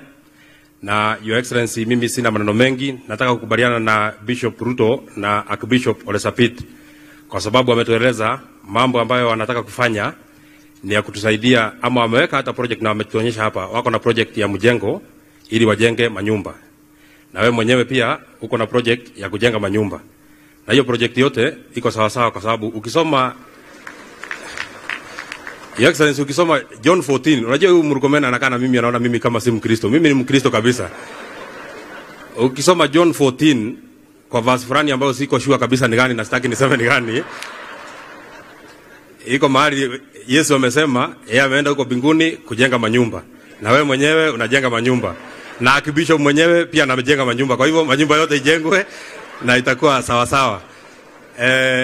Your Excellency sir, pia nimemsikiza Archbishop amesema mambo mzuri sana, akasema mambo ya watoto pia, hata akasema tuweke watoto 4. Na mimi naomba sana Archbishop hiyo maneno isikue imefika nyumbani. Naomba sana isikue, kwa sababu tayari mimi nilikuwa nimeshika laini, sasa nimesikia umekatiza hiyo laini. Lakini mimi nakubaliana na wabunge ambao wameongea mbele yangu, Your Excellency. Wamesema hakuna mtu mwingine mwenye angetoa hii Kenya kwa mtaro isipokuwa wewe. Sisi ni kama watoto, unajua Your Excellency. Mtoto anaamini baba yake. Sasa sisi tukisikia iko shida tunauliza William Ruto ameambiwa hiyo maneno, kama ameambiwa itasuluhishwa. Tukisikia sijui bei ya nini naenda wapi, tunaambia William Ruto akijua hiyo itakuwa sawa sawa kwa sababu wewe ndiye baba yetu. Kwa hivyo Your Excellency, sisi hatuna maneno mingi. Mwisho kabisa Your Excellency, nikija hapa nilipatiwa lift na mtu anaitwa Kawanjiko. Siku hizi amekuwa mtu akona network sana. So mimi nilipita juu, mimi ninachungulia chini, naona wakulima wa hapa wamevuna mahindi. Kwa hivyo watu walishika mambo mawili. Unajua ile siku tuliambiana mtu afanye ile kitu anataka kufanya. Ukatupatia fertilizer, mwenye anataka kwenda shambani aende shambani. Wakulima wa hapa wakaenda shambani na wamepanda mahindi na wakavuna mahindi. Wengine tena wakaamua wanataka kuvaa sufuria kwa kichwa. Sasa mtu alikuwa anaamua ile kitu anataka kufanya. Wakavaa sufuria kwa kichwa, wakavaa sufuria. Wakulima mahindi wakalima hapa. Lakini iko kitu moja ni lazima tuelewane na hiyo watu ya kuvaa sufuria. Kuvaa sufuria iko na gharama. Hiyo mahindi sisi ndio tulipanda, tukapalilia, tukaweka fertilizer. Kwa hivyo ni lazima inunuliwe na ile bei, hiyo mahindi inafaa kununuliwa. Haiwezekani unavaa sufuria kwa kichwa na tena ukifika hapa siku ya bei unaanza kutuambia ati hutaki kulipa mahindi. Mahindi tutakuuzia ile bei yenye tunataka kwa sababu wakati tulikuwa tunalima wewe ulienda kuvaa sufuria na mambo yote itakuwa sawa sawa. Asanteni sana watu ya hapa Uasin Gishu na watu ya hapa Eldoret kwa kutupatia rais anaitwa William Ruto. Nyinyi mnajua William Ruto pale Mount Kenya. Sijui hapa ni wapi lakini mimi najua nyinyi mnajua pale Mount Kenya ni bedroom ya mtu anaitwa William Ruto. Pale ni bedroom ya William Ruto. Pale ni bedroom kabisa ya William Ruto. Na nyinyi wote mnajua pale ni bedroom ya William Ruto na watu wote wa Mount Kenya. Your Excellency, nilitoka hapo Mount Kenya, Momingala, mambo yote iko sawa sawa. Asanteni sana na Mungu awabariki. Asante sana Senator wa Nyandarua. Nafikiri umesema ile mambo inahusu hapa. Your Excellency, nataka kuchukua nafasi hii pia kukushukuru Your Excellency kwa sababu hata mahubiri ya leo katika hiyo Deuteronomy 8:11 inatuambia wakati umebarikiwa usisahau. Your Excellency, ulikuwa kanisa ukiwa mjumbe, ulikuwa kanisa ukiwa waziri, ulikuwa kanisa ukiwa naibu wa rais, bado uko kanisa sasa wewe ni rais. Your Excellency, baraka ya Mungu itaenda na wewe kwa siku zote ili uweze kutimiza kazi ya Kenya. Ya pili, Your Excellency, nataka kushukuru kwa sababu ya universal health coverage. Your Excellency, kwa mara ya kwanza kupitia serikali yako hakuna Mkenya atakosa kupata matibabu. Na Your Excellency, unipatie tu dakika moja niambia wananchi ya kuwa ile wasiwasi watu walikuwa nayo kusema labda hii sheria ambayo imepitishwa Kama wewe ni mzee, kama wewe umestaafu, utaachwa kando. Nataka kuhakikishia kwa mara ya kwanza kila Mkenya atapata mambo ya afya bila kuwa discriminated. Inamaanisha kwa mara ya kwanza katika taifa la Kenya, ukisaliwa upewe ile birth certificate, mpaka siku ile utaitwa ile birth certificate irudishwe kwa registrar of deaths, you are guaranteed of access to affordable healthcare. Kwa hivyo wale wamestaafu na wale wazee, mjue mko hapo ndani. Ile gharama tumekuwa tukitumia Your Excellency kwa chronic illness, kupitia sheria ambayo ulipitisha kuweka kidole, wale wote wanakuanga na matatizo ya chronic illness kama cancer, issues ya kidney na zile zingine. Kupitia kwa hiyo sheria, kuna fund ambayo imecreatiwa kuhakikisha wale wote watakuwa hapo watapata matibabu. Jukumu lako kama mwananchi wa Kenya ni kuhakikisha umejiandikisha. Kila boma ikuwe imejiandikisha, na ukishajiandikisha na kulipa ile minimum requirement, utapata matibabu yote mpaka hiyo ya chronic illness. Tunakushukuru Your Excellency kwa hiyo launch, na pia kwa community health promoters. Your Excellency, kwa muda mfupi umelaunch community health promoters. Indicators ya mambo ya afya imeanza kubadilika. Mimi naona pia Your Excellency, kwa sababu tuko kwa maneno ya industrialization na value addition, we should also launch another 100,000 extension officers armies kupitia kwa ground. Nimeona kumbe mashinani information ikifika na watu ya kufanya kuwe pale chini, kunakuwa na mabadiliko ya kutosha. Tunataka kushukuru Your Excellency kwa hiyo program, na kama Senate sisi tunaunga mkono mipango yote ya serikali. Tunashukuru pia kama county, hatujaachwa nyuma kwa moyo affordable housing. Your Excellency, tumeona kandarasi ya Railway City imewekwa kwenye makaratasi. Hiyo itabadilisha sura ya Eldoret na italete kazi kwa vijana wengi sana. Kwa hivyo ile mwito wako wa TVET, Your Excellency, tunaona watu wakibadilisha maisha yao kwa kutumia ujuzi ambayo wamepata. Na sisi tutaendelea kama viongozi ya mashinani kuunga mkono na kuhakikisha tunaenda mbele. Kanisa tunashukuru kwa ile mpango, na kuna msisimuko mpya ya kanisa ambayo tunashukuru Mungu. ACK tunaona mnajenga hiyo plaza, tumeona Catholic wamejenga, tumeona ACK wamejenga kule Kapsabet. Hata sisi Reformed, Your Excellency, tuko na plan. Na uko na deni yetu kama Reformed Church. Wewe unajua pale Wareng ndio mahali ulisoma Your Excellency 4 years. Na kwa sababu Excellency Deputy President amesema mambo ya hapa ni mambo ya shares, Kapsabet boys wamekula share yetu mingi. Na ulisoma huko 2 years peke yake. So kwa mambo ya shares wametulemea kidogo. Tunakukaribisha pale Reformed Church of East Africa headquarters, Your Excellency, na tunashukuru. Tulikuwa na celebration ya 120 years na ukatutumia governor wa Nairobi, na Wakristo wakashukuru, na bado tunakukaribisha kule RCA. Unajua pia lazima tuseme reformed kidogo. Ndio watu kama Methu kidogo usipojua Biblia, we shall reform you. Unatembelee tu tutakureform. Hayo mambo itaenda mbele. Kwa hivyo sitaki kusema kusiti hapo, nichukue nafasi hii sasa nikaribishe governor wetu, Governor Jonathan B, aweze kuendelesha program kuanzia hapo kwenda mbele. Asanteni sana na Mungu awabariki.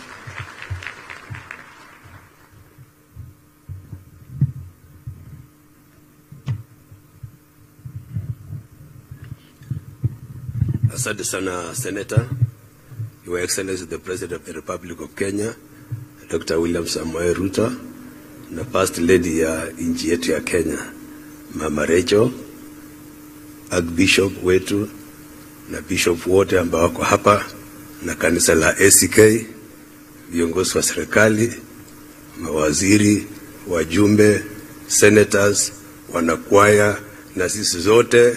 Bwana Yesu asifiwe. Hapa ni ACK. Bwana Yesu asifiwe.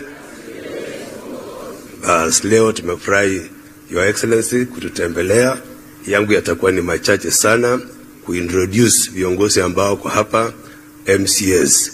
Na nitakaribisha MCA wa hapa na MCS wote wakuja hapa mbele ili waonyeshe wale wengine. Karibu Mheshimiwa Amos Kiptanui. Meanwhile, all the MCS tafadhali.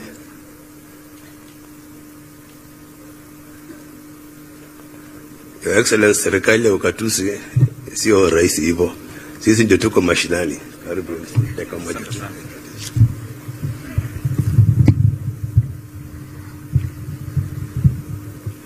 But, Your Excellency, the President of the Republic of Kenya, Honorable Dr. William Samoei Ruto, First Lady Mama Rachel Ruto, all protocol observed. Bwana Yesu asifiwe. Mimi kwa majina ni vile mesikia naitwa Amos Kiptanui, nikiwa MCA wa mahali hapa ambapo inaitwa Rescos Ward, na kwa hivyo ya kwanza, Your Excellency, kwa niaba ya watu ya Rescos, wacha nichukua nafasi hii kukukaribisha kusema karibu Rescos Ward. Tunashukuru sana na tunakukaribisha. So kwa hivyo Your Excellency, nataka nichukue nafasi nikaribishe Leader of Majority achukue ile sehemu paki.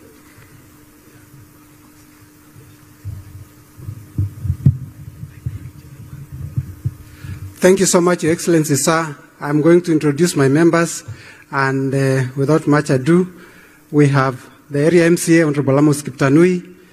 We have Honorable from Cheptiret Kipchamo Sato. We have Mheshimiwa Rebecca Cherop. Mheshimiwa Kokwa is the MCA from Kipkenyo. Mheshimiwa Naomi Serem, so nominated MCA. Mheshimiwa huyo ni Mheshimiwa Sowetu is a visiting MCA. Eda, Mheshimiwa Eda. Mheshimiwa Magrina ni Mheshimiwa nominated. Mheshimiwa Wako wa Tapsagoi anaitwa Mheshimiwa Rende. Mheshimiwa kutoka Kipsomba anaitwa Mheshimiwa Mweri Goreti. Mheshimiwa huyu pia ni Mheshimiwa Kipekee. Asante sana, huyu Mheshimiwa wa Trans Nzoia. Asante sana. Mheshimiwa Maina Washira nominated. Huyu ni Mheshimiwa wa Kiplombe anaitwa Mheshimiwa Lagat. Asante sana. Mheshimiwa Thomas Yegon, Mheshimiwa kutoka Tarakwa. Mheshimiwa James Serem, Mheshimiwa wetu wa Karona Maibeki. Huyu ni Mheshimiwa wetu wa Kaptagat anaitwa Jonathan Ngetich, na huyu ni mwana ACK, mwana kama huyo. Haya, Mheshimiwa kutoka Kapkures anaitwa Mheshimiwa Butuk. Asante sana Mheshimiwa Butuk. Huyu ni Mheshimiwa Songo kutoka Tulwet Yat, na pia yeye ni majority whip wetu. Asante sana Mheshimiwa Shah. Mheshimiwa David Keitany ni Mheshimiwa wetu wa Sergoit. Asante sana Mheshimiwa Shah. Huyu ni Mheshimiwa pia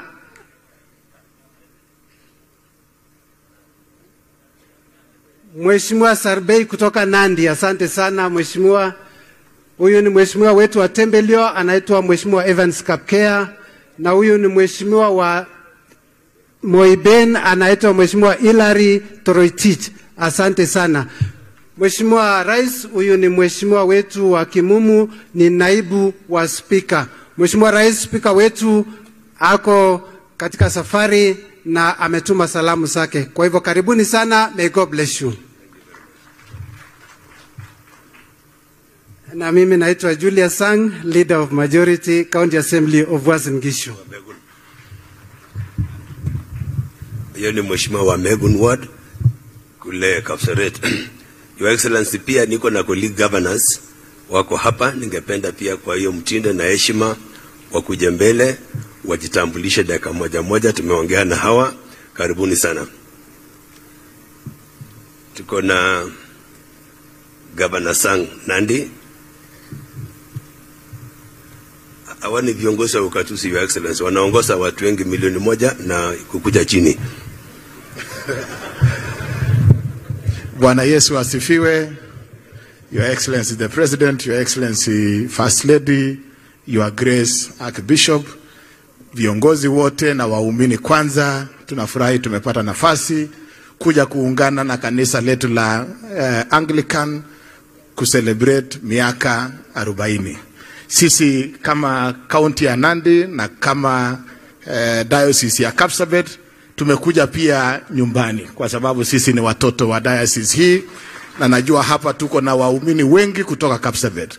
Your Grace, we want to thank you kwa ile kazi umefanya. Umekuwa Nandi juzi, na mimi nataka kushukuru kanisa la Anglican kwamba you are partners with us katika mambo ya maendeleo. Tumeona katika kazi ya leo, you are partnering with us as government on affordable housing. You are partnering with us katika mambo ya health.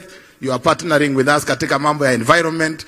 We want to build that partnership with the church, and we want to thank you in a special way. Your Excellency the President, mimi nakushukuru pia kwa niaba ya watu wa Kapsabet. Juzi tulikuwa na arambe kubwa ya project yetu ya Plaza. Na wewe pia ulituma Deputy President, and you have been part and parcel of the development of our church. Tunasema asante sana. Ya mwisho, Your Excellency, viongozi wengi wamesema yale challenges tunapitia kama nchi ya Kenya. But even with those many challenges that are facing our nation today, we have huge success stories. Sisi kama serikali za county, for the very first time kwa miaka 10, tumeweza kushirikiana na nyinyi na mmeweza kutupatia pesa zetu katika wakati unaofaa. Kumaanisha ya kwamba kazi ya kusukuma maendeleo katika nchi yetu ya Kenya sasa inaenda kwa speed ya juu kwa sababu ya hiyo support. Your Excellency, kuna projects mingi katika sehemu zetu zilikuwa zimekwama. We thank your government in a special way kwamba mmeweza kukwamua miradi mingi. Hata kama kuna zingine bado zinakuja polepole, we thank God and we know we have hope that that is going to happen. Asanteni sana, Mungu awabariki, asante. Nikaribishe Governor Wesley kutoka Elgeyo Marakwet. Thank you so much, Your Excellency, the President of the Republic of Kenya, Mama Rachel, His Lordship Grace Bishop wetu Ole Sapit, viongozi wote na kanisa kwa ujumla. Bwana asifiwe. Asifiwe Yesu Mwokozi. Pokeeni salamu kutoka Elgeyo Marakwet County. Your Excellency, tunashukuru sana kuwa na wewe hapa nyumbani, na tunashukuru kwa ile kazi ambayo umetufanyia. Kanisa la Anglican, Your Excellency, mimi pia kama Elgeyo Marakwet ni part of this diocese. That is why tumekuja hapa leo ili tusherekee 40 years pamoja.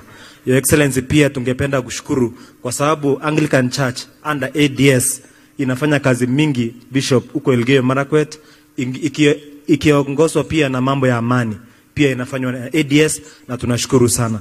Your Excellency, the church also is expanding very widely in Elgeyo Marakwet, na inafanya pia, they have married development and preaching together. That is why it is not good to only preach the word of God, because these people also need development meanwhile when they are still on earth. And we appreciate your work, Bishop. Your Excellency, we also appreciate the good work you are doing. Hii county yetu ya Elgeyo Marakwet, there are so many things that stalled in the previous regime, na tunashukuru umeanza programs ambayo ya kurevive hizo projects kama ile Aror Kimwarer, ile Kamarin Stadium, all of them had stalled, Your Excellency, and tunashukuru sana kwa sababu umeweka mikakati.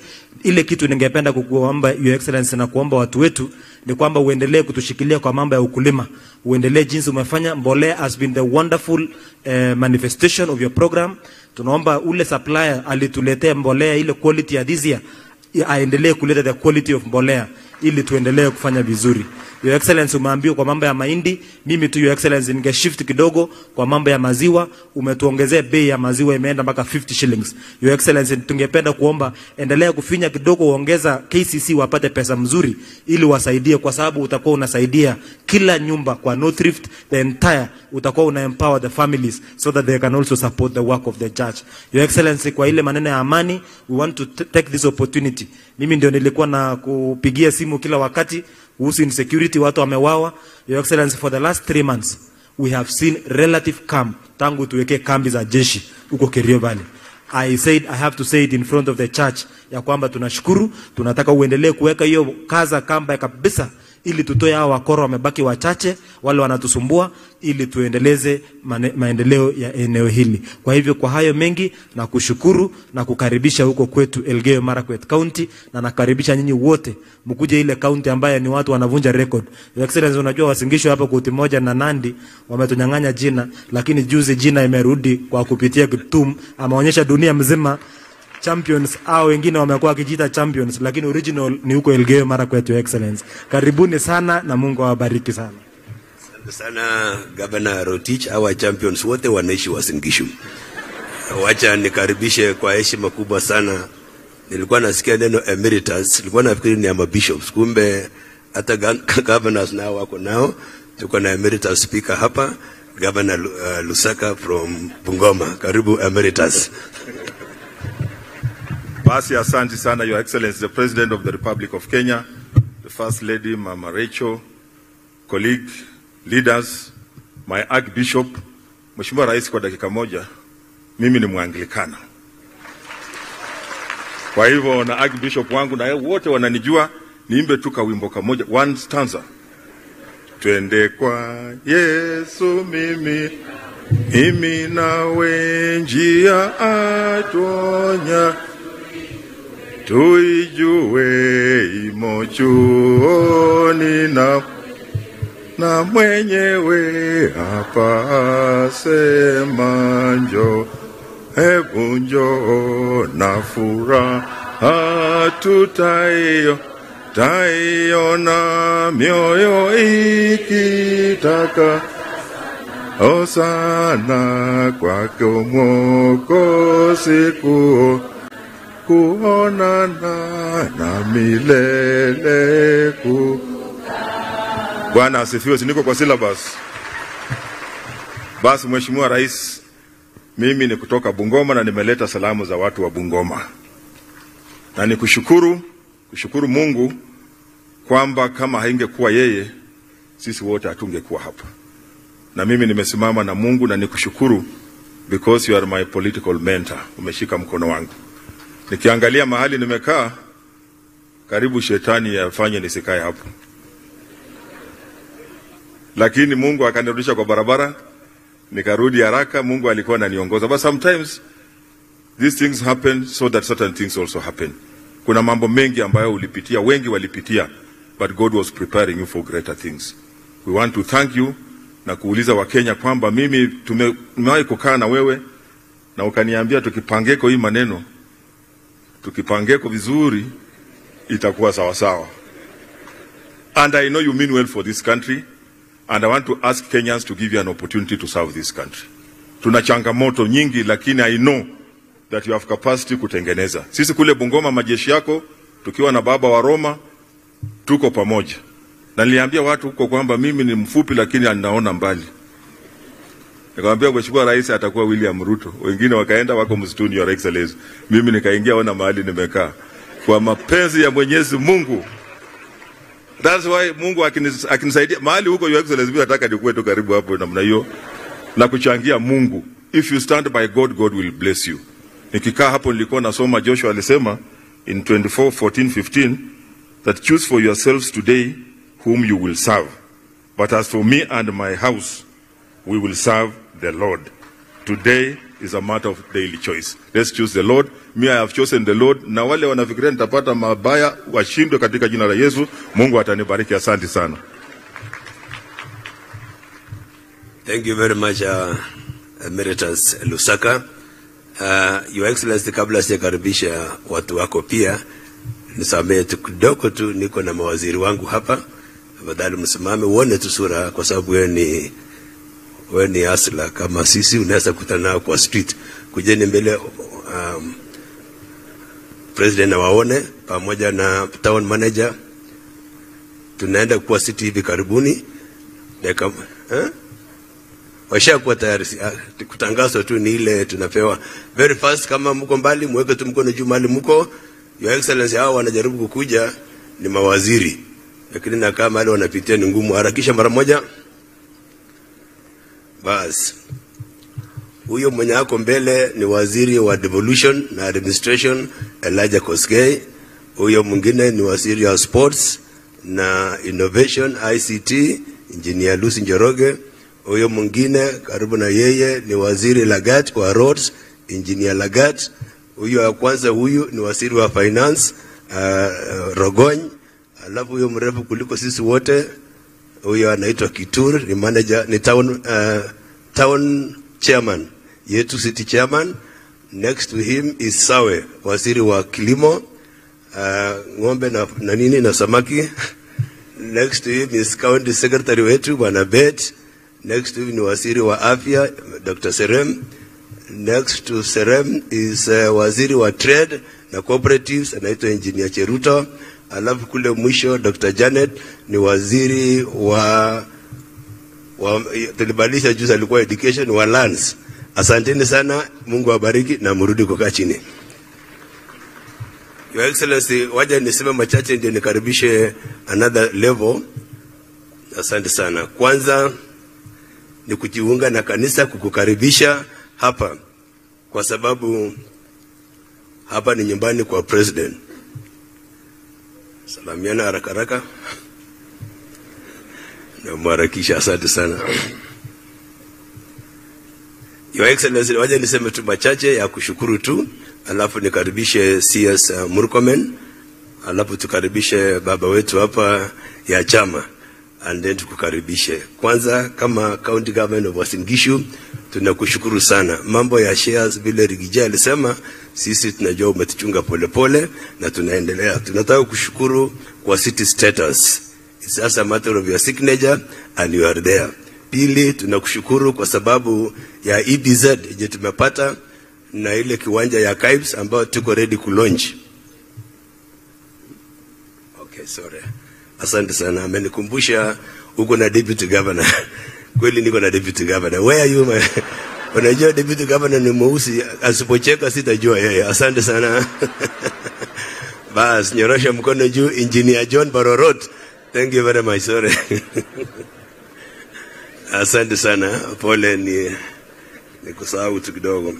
So tunakushukuru kwa ile EBZ yetu pale, Your Excellency. Tunangoja tu launch hiyo na ile archives. Pili, ile market ulitoa amri utajenga, Your Excellency, kila kitu kimekuwa tayari. Tunangoja tu this week watatangaza tender, alafu ukuje ufanye ground breaking ama ukuje ku launch. Ya pili, tunashukuru kwa Eldoret City, Eldoret Railway City ambayo inakuja tayari, imetangazwa, sura ya Eldoret inaenda kubadilika. Na tunakushukuru pia kwa affordable housing, tuko na viwanja kadhaa tayari, Your Excellency. Tunakungoja kwa program yako ukuje uanzishe ongoing projects zetu hapa nyumbani, especially some hospitali. Nyingine ni multi-year, inahitaji pesa mingi, lakini tukikamilisha tutakuomba, Your Excellency, to equip those hospitals. Ya mwisho, Your Excellency, ni kukushukuru kwa kutupatia fertilizers, which all of us here tunajua kwamba ulitusaidia. Na tuko na pamba harvest, tunaomba tu hiyo bei, tulikuwa tumesoea 5,000. Lakini kwa vile umesema cereals wanasa nunua na 4,000, tafadhali toa amri, Your Excellency, wafungue cereals kwa sababu wakulima wanaumia kabisa. Na ulitupromise dryers ambazo tutasaidia wakulima. Nashukuru Mungu ni kama El Nino has changed its mind kidogo, but in case ikirudi tuko tayari kudry hiyo mahindi yetu, na tunaomba, Your Excellency, tupate hizo dryers mapema na mahindi kwa bei safi. Maziwa kwa wakulima saizi ni 34 shillings na tunajua wewe ulisema 50 shillings kwa lita. Kwa hivyo, Your Excellency, utusaidie hapo. Ya mwisho kabisa, tunasema tunakushukuru sana kwa sababu umesimama na sisi, na tumesema wewe na mimi na wengi wote hapa we are products of prayer, na tumesema tutasimama na kanisa mahali popote, because bila kanisa hatutafika mbali. Asante sana, Your Excellency. Wacha nikaribishe Mheshimiwa Murkomen, na anapokuja tulipata shida kidogo kwa watoto wetu wa kule Ainapkoi Moi Primary School, walipata shida kidogo candidates, na tukapoteza watoto 5. Tunapowatakia kila laheri watoto wa class 8 na class 6. Pia tunasema tuwasaidie hawa, tuwaombee na Mungu awasaidie. Karibu Waziri Murkomen.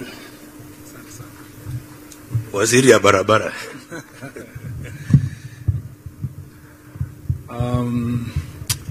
Mheshimiwa Rais, Mheshimiwa Mama wa Taifa,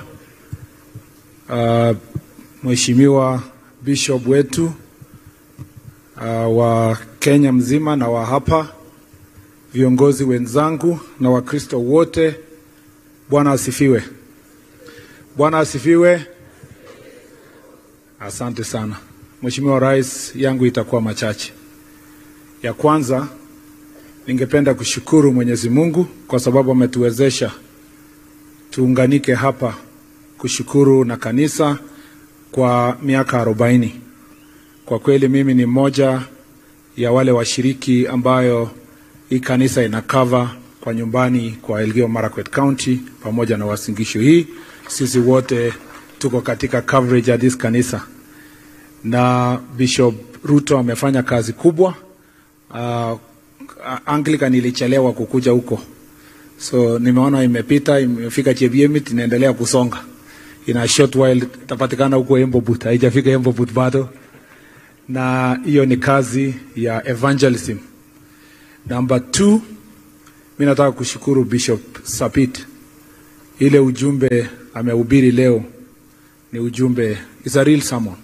You know, sometimes, Your Excellency, we go to churches and the preacher anabadilisha sermon kwa sababu president ako area anaanza kuhubiri kuhusu kutoa.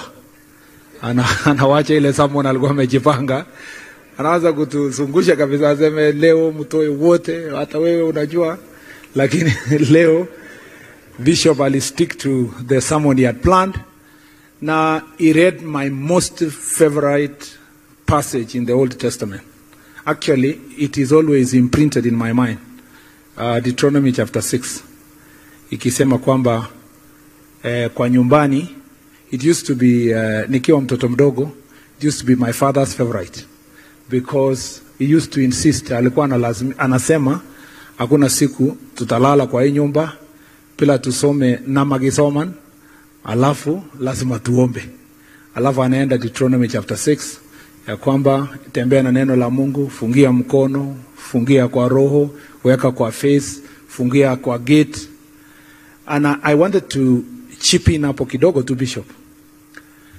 The most important institution in the church, in my opinion, kwa sababu nilikuwa mwanafunzi na pia mwalimu wa Sunday school. Institution ya maana zaidi kwa kanisa should be the Sunday school. Should be the Sunday school. Because hata nikikaa hapa, Your Excellency, hata uwezo ya kuongelesha watu nilifunzwa kwa Sunday school.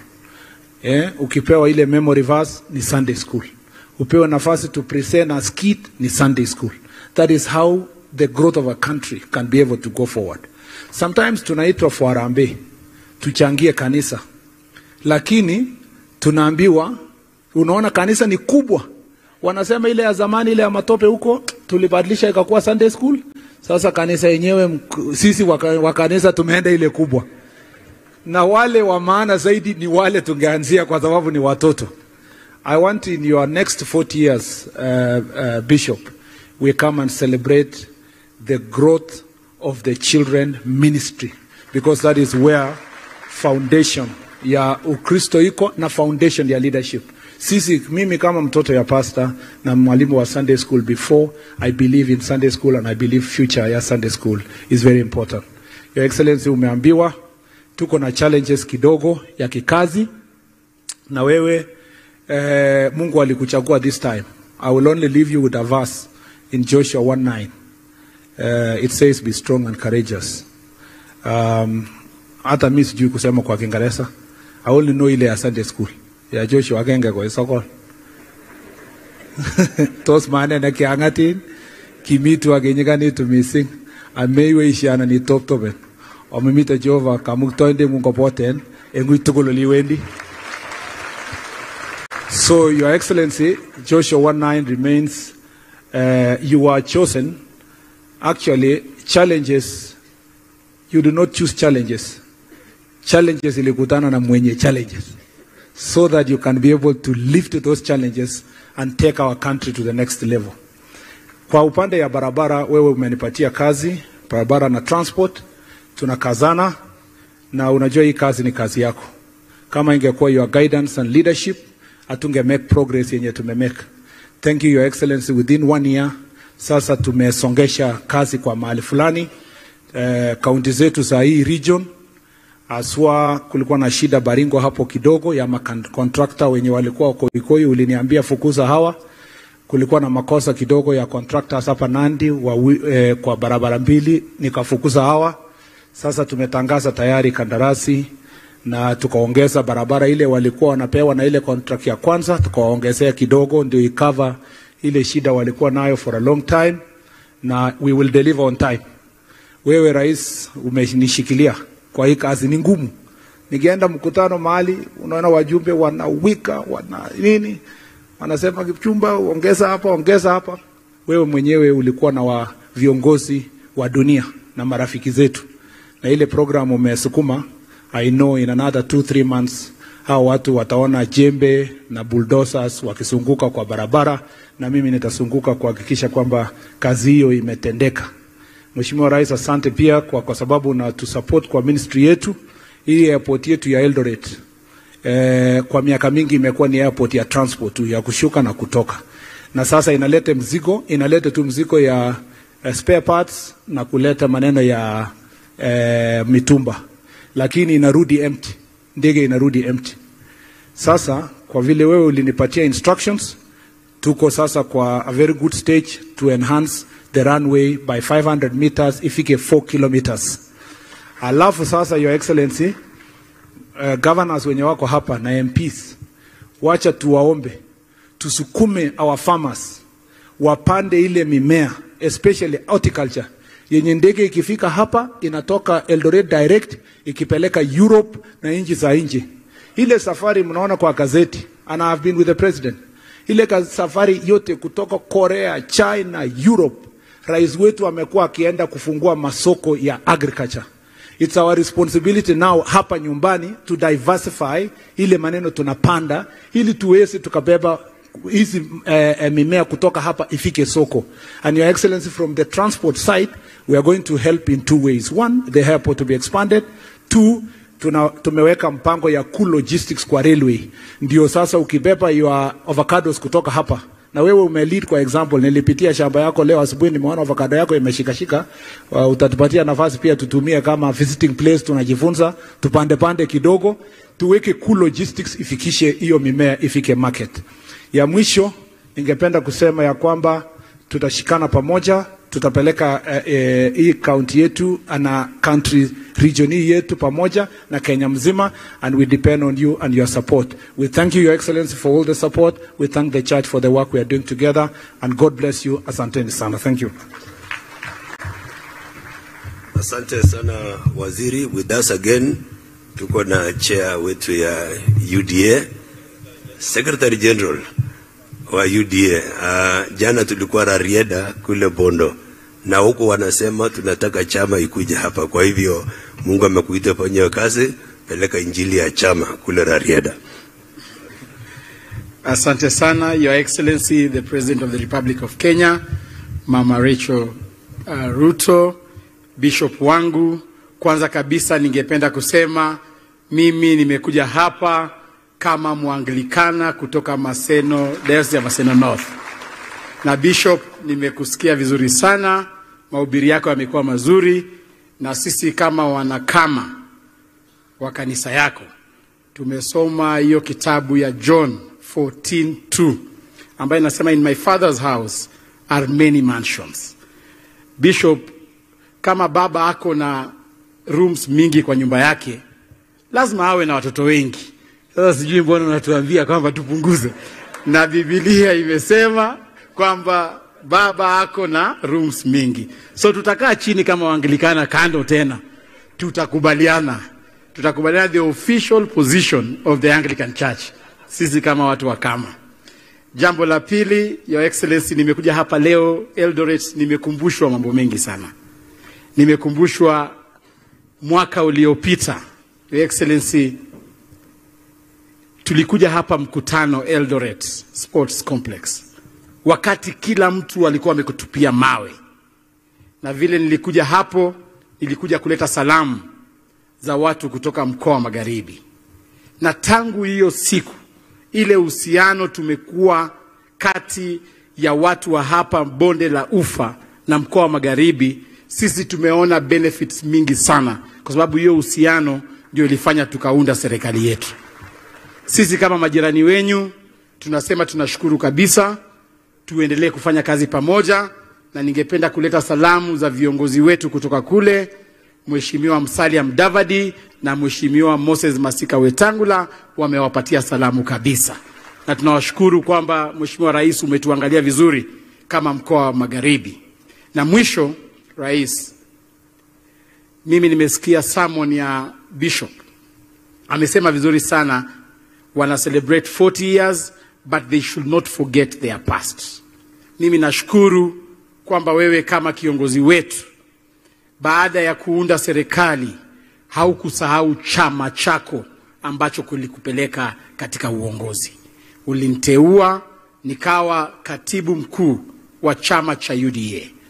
Rais, kazi yangu ni kuhakikisha kama wewe unafanya maendeleo Kenya nzima, kama wabunge wanafanya maendeleo, magavana zetu wanafanya maendeleo, mimi nitawachungia ile gari ambayo itawapeleka tena mpaka 2032.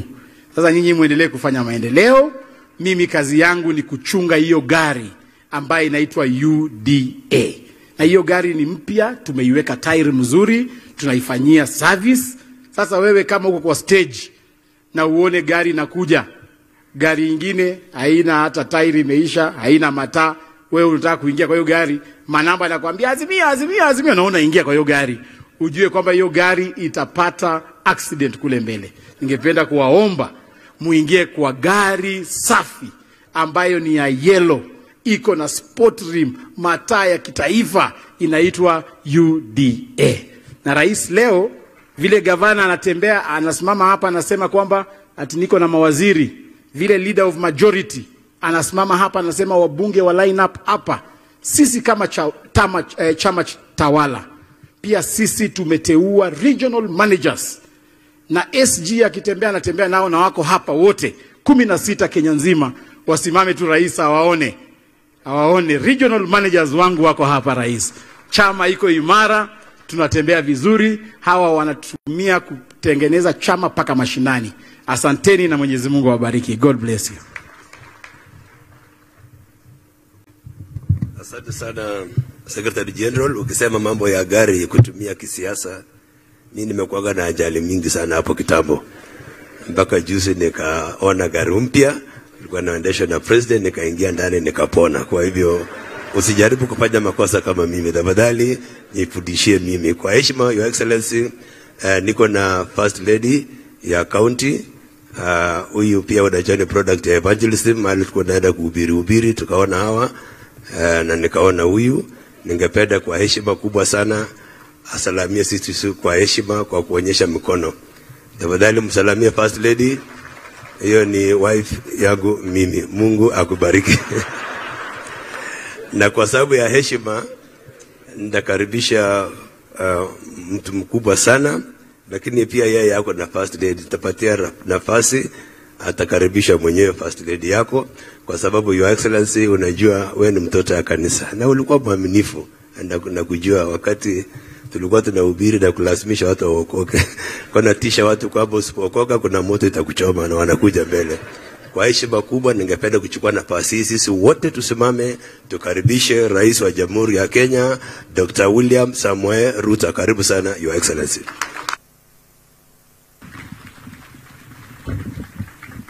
Asante sana Governor. Tafadhali tuketi chini. Asanteni sana. Thank you. Baba wetu Askofu Mkuu Joseph Ole Sapit, Jackson Ole Sapit, sorry, askofu wetu wa jimbo letu la hapa Eldoret, my namesake Askofu Ruto, viongozi wote wenzangu pamoja na Wakristo, hamjambo. Hamjambo tena. Bwana Yesu asifiwe. Bwana Yesu asifiwe tena. Hebu mnisalimie hivyo. Asanteni sana. Asanteni sana. Kwanza mimi nataka nimshukuru Mungu kwa kutupatia nafasi tufike hapa katika diocese yetu ya Eldoret katika ibada hii ya maalum, ibada ya kuadhimisha miaka 40. Nilete pongezi zangu kwa waumini na uongozi wote wa kanisa letu la ACK kwa kazi mumefanya kwa haya miaka 40 ya diocese yetu ya hapa. Nataka niseme kwenu pongezi sana. Tangu mwanzilishi askofu wetu wa kwanza, Askofu Muge, tumeona progress na maendeleo ya diocese hii hatua kwa hatua, na tunawapongeza kwa yale mambo mengi mumeyatimiza, kuhamasisha wananchi wa taifa letu la Kenya, Wakristo na sote katika harakati ya maendeleo ya taifa letu la Kenya, na pia kwa mambo ya Mwenyezi Mungu. Tunawashukuru sana. Nimekuwa na ushirika mkubwa na kanisa letu la ACK tangu nikiwa mjumbe hapa, na tumefanya kazi nyingi pamoja. Wakati Askofu Ruto alipotangaza wale watu wamepata bahati kutoka kanisa hii kushughulika katika sehemu mbalimbali, kidogo niliona alinibagua kwa sababu, lakini huyu Jeblel amekuja kunisaidia. Jeblel amekuja akasema mimi niko kwa hii group ya laity hapa chini. Na ni kweli, kwa sababu sisi ndio tunafanya hii kazi ya chini ya kupanga mambo ya vile kanisa itajengwa na hiyo ingine pale chini. So I am very proud to be part of the membership of the laity of the Anglican Church here in the Diocese of Eldoret. Na tumeshirikiana pamoja na nyinyi, na mimi nataka niwahakikishie ya kwamba tutazidi na kuendelea kuungana pamoja na nyinyi, kusaidiana pamoja na nyinyi kwa kazi mnayofanya, kazi mzuri ya kuhamasisha wananchi, kupanga mambo ya kanisa letu, na vile vile kutusaidia kama viongozi kupanga mambo ya maendeleo ya taifa letu la Kenya. Nataka niwashukuru sana. Nataka pia niwashukuru kwa kuwa na maono. We are seeing visionary leadership coming from the church. Mumetangaza vile mumepanga mambo. Kwanza nawashukuru kwa kuwa washirika wetu wakubwa kwa mambo ya matibabu na health sector ya taifa letu la Kenya. Mumechangia sehemu nyingi in making sure that our health sector, not only government, not just other players, but even the church, has been part and parcel of the delivery of health in Kenya. Na nyinyi mmekuwa motisha kubwa. Hata mpango tulio nao sasa wa universal health coverage ni kwa sababu tunaona vile mbali na neno la Mungu, pia na nyinyi mmenyosha mikono yenu kutusaidia katika mambo ya afya. Na ndio sababu hiyo tumepanua mpango yetu kwa mambo ya afya, na tutawashirikisha katika kazi hiyo. Katika sheria tuliyopitisha, na mimi nataka niwashukuru wabunge wetu. Our members of parliament have been outstanding. Wakati tuliketi chini na wao, tukawaeleza vile tungependa afya ibadilishwe katika taifa letu la Kenya, delivery of health ibadilike. Walipitisha sheria, waliinterrogate hiyo sheria, tulifanya mikutano mingi pamoja na wao hadi tukakubaliana katika hiyo mpango ambayo tumeanzisha juzi, siku ya mashujaa.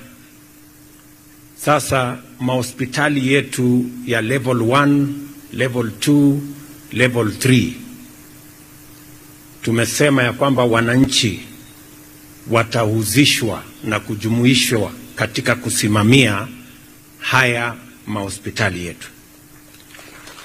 Na mbali na wananchi, tumesema viongozi wa kanisa vile vile. There will be members of our religious community in the management of our hospital facilities, beginning from the dispensary. Tumesema civil society pia wawe pale, kwa sababu mara nyingi wanatuona kama tunawafungia nje, wanaenda wanapiga kelele wakiwa nje. So tumesema civil society wakuja waketi hapo. Kama kuna makosa, waseme makosa hapo ndani kabla ya ndio wasingojee mpaka iharibike. Na wale wengine wote. So we want a wholesome a whole of society approach to the delivery of health in our nation. Na washukuru pia kwa kutuunganisha ama kutusaidia katika mambo ya elimu. Na katika mambo yale mengine yote, nakumbuka askofu mkuu alinitembelea, tukaongea mambo ya environment na tukaongea mambo ya empowerment. Haya mambo yote ni kati ya mipango ya serikali na tunashukuru ushirika wa kanisa letu la Kianglikana.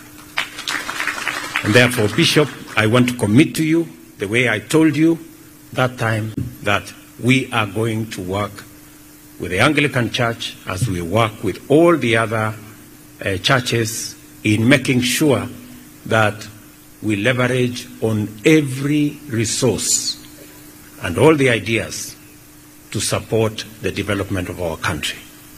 Sisi wote tutaungana.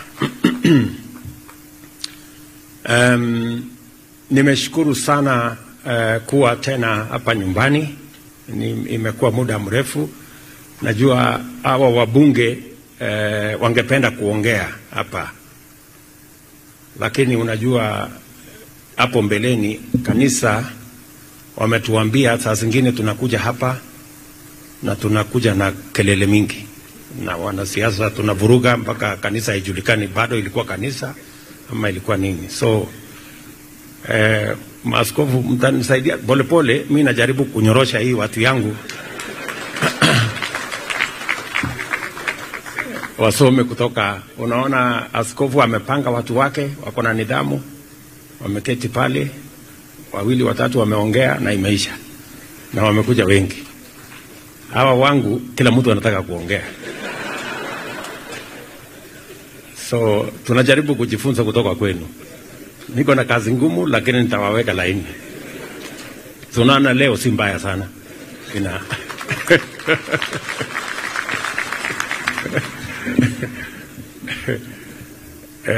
Tumeketi asubuhi tukaanza kupangana, tukasema tumekuwa watu hatuna nidhamu. Saa zingine tunaenda tunavuruga kanisa. So tutaendelea kushape mpaka tukue watu wazuri. Na ni kweli saa zingine sisi wanasiasa tunapitisha maneno. Na tunataka tupunguze siku ya kanisa, tuwe na heshima ya kanisa, kwa sababu tuko na nafasi nyingine nyingi ya kuongea mambo yetu huko katika mikutano mengine.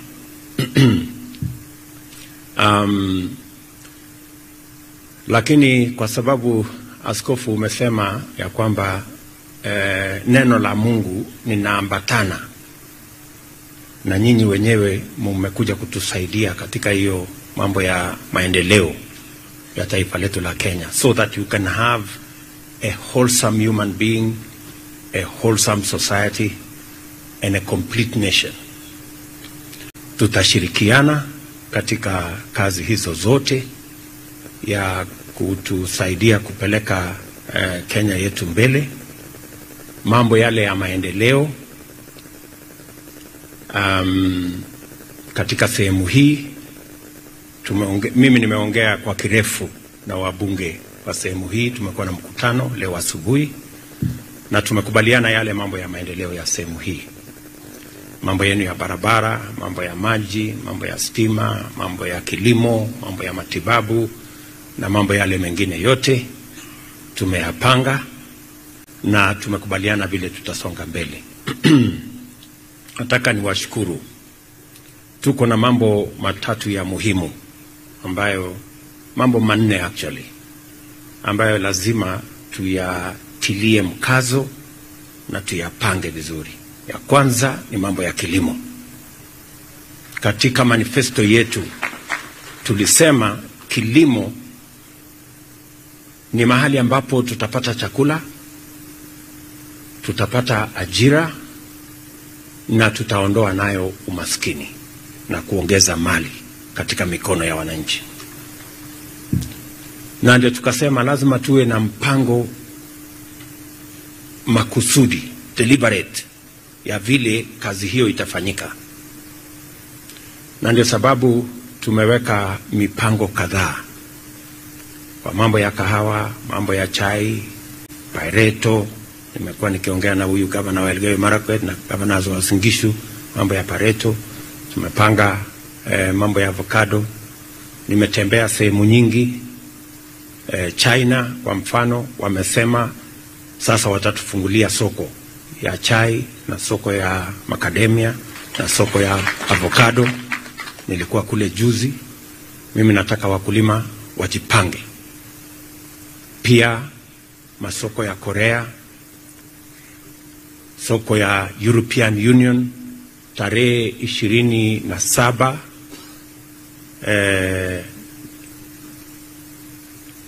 soko ya inchi 27 mahali nilikuwa juzi, soko ya nchi 27 za Ulaya.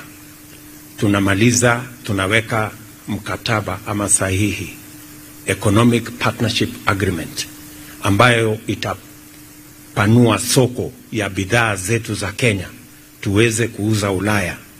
Inapitishwa katika bunge la Ulaya, the European Union Parliament, na speaker ama kiongozi wa hiyo bunge atakuja hapa Kenya kuja kusaini hiyo mkataba pamoja na mimi tarehe 27.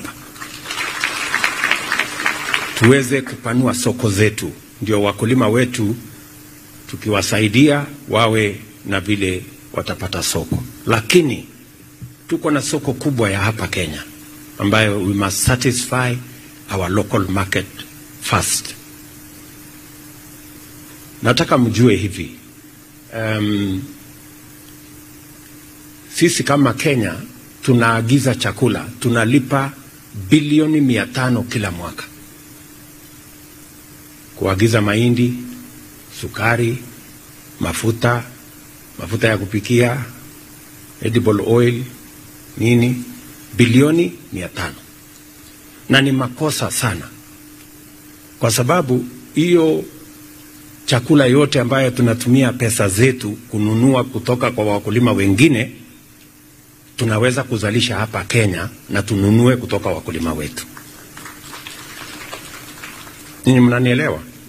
Na ndio sababu nawauliza, na mimi nataka niwapongeze wakulima wa Kenya.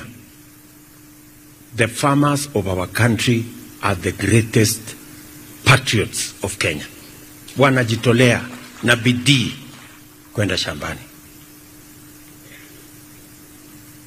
Na ndio sababu hiyo tumeweka mpango kwamba mbolea, najua bei ilikuwa imepanda sana, sasa tumeteremsha ikawa 3,500 mwaka uliopita ama mwaka huu mapema.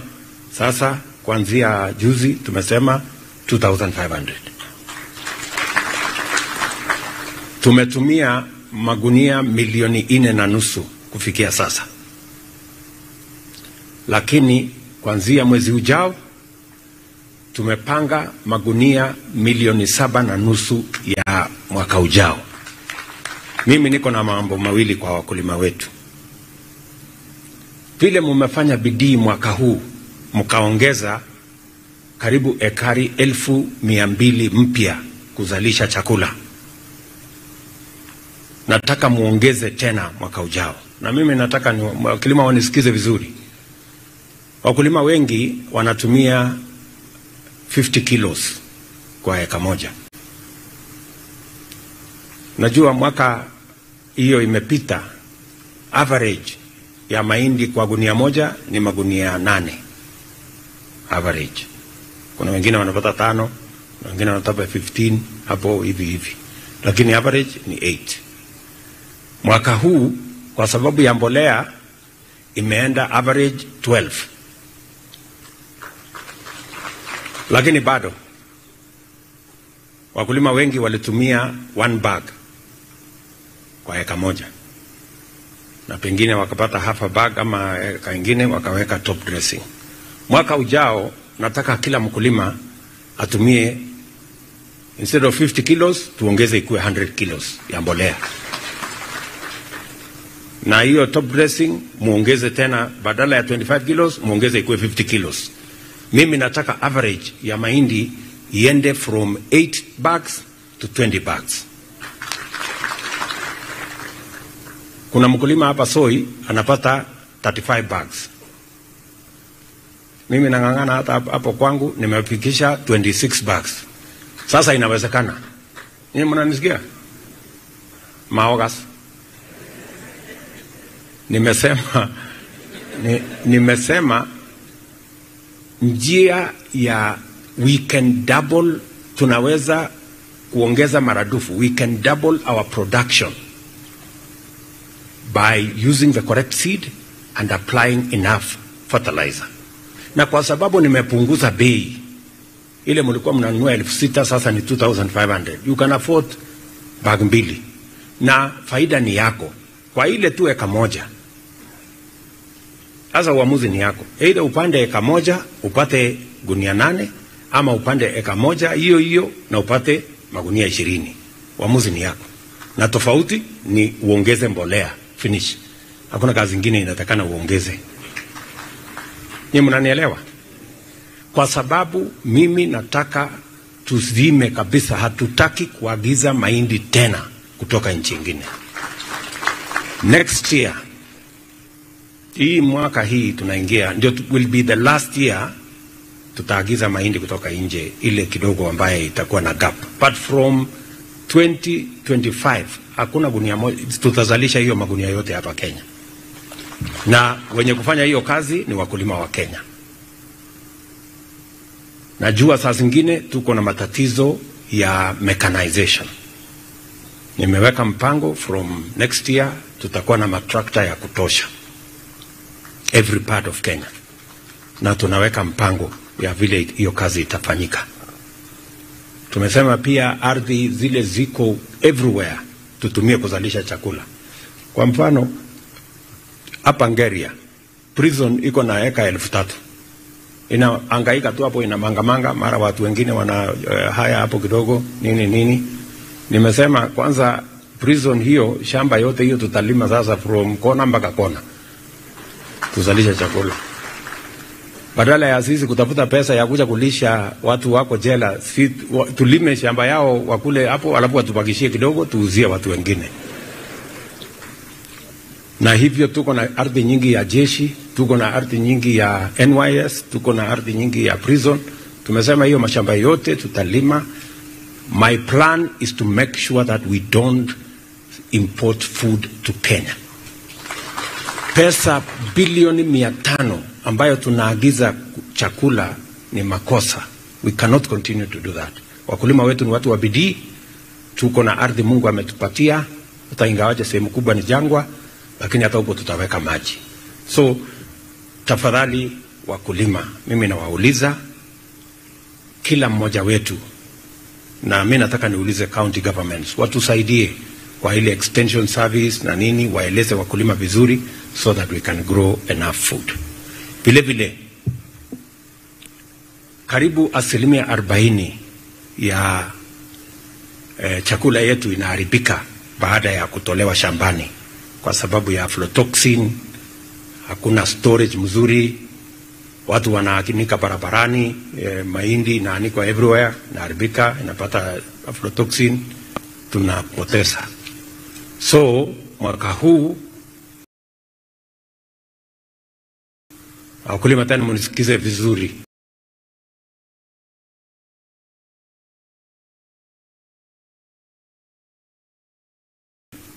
Hatutaki muanike mahindi barabarani. Hati mnakausha. Kausha mahindi. Sasa government of Kenya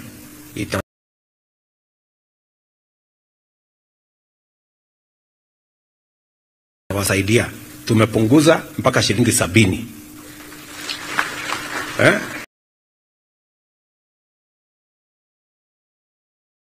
Barabarani siku moja ni 50 bob. Unapeleka inanyeshewa,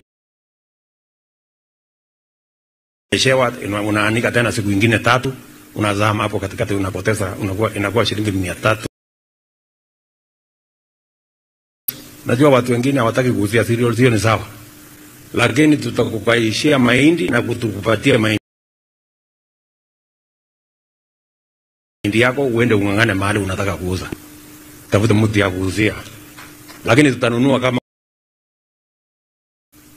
Mnisikize tena vizuri, unaweza kukausha mahindi yako ulipe 70 bob na tukupatie storage pale kwa cereal, unalipa shilingi 10 kwa mwezi kwa gunia moja. Ukitafuta soko uhangaike, utafute huyu, tutakupatia kitu inaitwa warehouse receipting. Tunakupatia receipt ya kuonyesha huko na magunia 100 ama 200 ama 70 ama ngapi, utafute soko, ndio. Ukishindwa kupata soko, tutakungojea hapo tu, utakuja kutuuzia. Yeye, mnanielewa? Tunataka kuwapanga vizuri. Ile kitu hatutaki ni wewe umeng'ang'ana shambani, umezalisha mahindi, alafu inakuja inapotea barabarani kwa sababu unajaribu kuanika huko kwa barabara, inanyeshewa, unapata losses. We are going to use government facility. Alafu mwisho wa mwezi huu wa 11 tulichelewa kidogo kwa sababu ya mambo ya budget. Tumenunua dryers zingine 100 ambaye ni mobile. Sasa tutaleta dryers kama ni Kapseret huko, tutaleta dryer nyingine mahali kona fulani, utakuwa unakausha hapo mahindi yako, kama ni magunia 100 unaweka kwa dryer, unalipa, unaenda fanya biashara yako. Tunaelewana?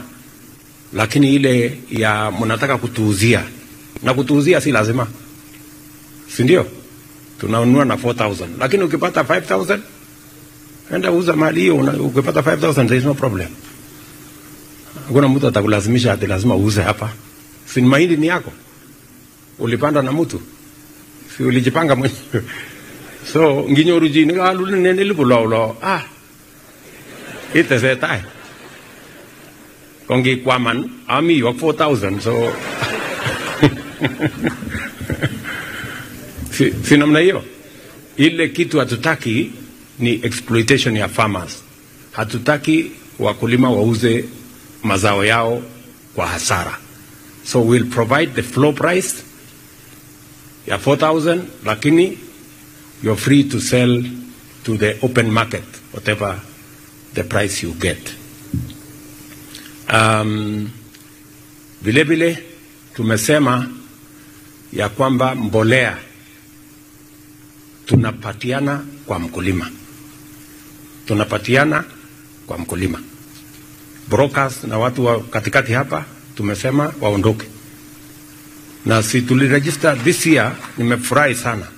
Kila mkulima alipata message kwa simu yake kwamba mbolea yako iko tayari, ni magunia 4, magunia 20, magunia 50. Simulipata ama kupata? Simulipata? Kila mtu unaenda unachukua mbolea yako unasonga mbele. Hakuna mtu ya kusumbuana hapa katikati. So tunataka tuendelee hivyo. Kulikuwa na wakora walikuwa wanajaribu kidogo kidogo hapo, walijaribu kufanya nini, lakini hawa nimewashika, nimewaweka ndani. So there is no problem. Wale walikuwa wametuzoea mbeleni. Kuna mtu mwingine hapo Ziwa alikuwa anajaribu Kiingereza. Kulikuwa na mwingine sijui alienda hapa kabanda hapa Mosoriot, kaenda kana Kiswahili, Kiingereza. Nikamshika nikamweka ndani. Hakuna Kiingereza tena hii story. Ile mbolea unapatiwa ni ya shamba yako. Mambo ya kufanya biashara na mbolea ya serikali no. Sio kama tunaelewana. Na hata nyinyi tunataka mtuambie, mkiona mtu anajaribu Kiswahili, atinyeje kwa ngole hapana, hiyo story no. So tunataka tuendelee namna hiyo. Vile vile maneno ya maziwa ni vile tumeongea leo na waheshimiwa wetu hapa, tunataka tupange vizuri. Na hapo kwa dairy ndio bado nimeongea juzi na processors, bado iko kombo kidogo, lakini tunanyorosha mpaka mkulima apate haki yake. Ile tumesema 50 shillings kwa mkulima, tunataka ikae hapo. Tunajua saa zingine kuna Kiswahili lakini nataka processors wasikie mimi. 50 shillings iende kwa mkulima.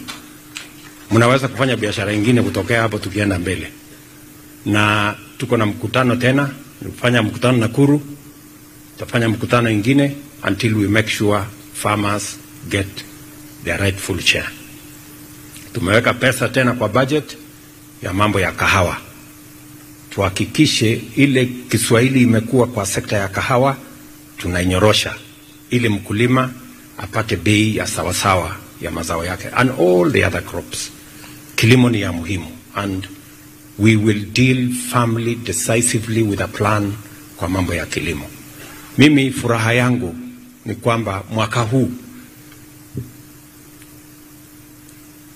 tofauti na mwaka uliopita, kwa mfano kwa mahindi tunapata between 12 and 15 million extra bags this year than last year.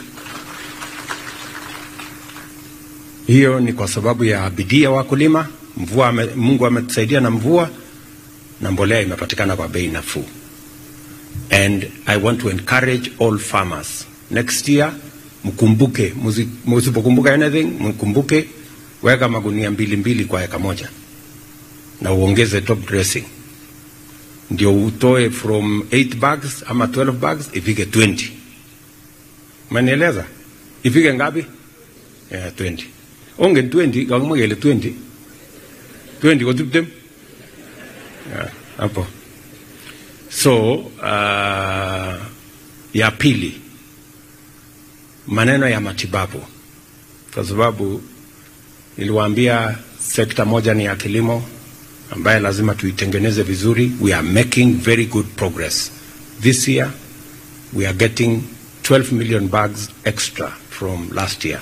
So we are making progress. Ya pili ni mambo ya matibabu. Matibabu vile mlisikia sasa tunapeleka inaenda chini ndio tuanze from the bottom. Hapa Uasin Gishu kwa mfano mko na community health promoters 2,000.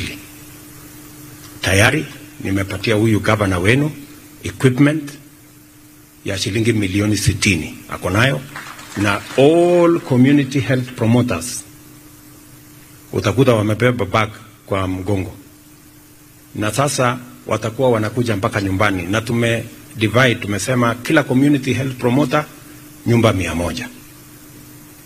Tumepatia equipment ya kupima sukari, kupima pressure, matibabu kidogo, madawa kidogo, ile ya emergency.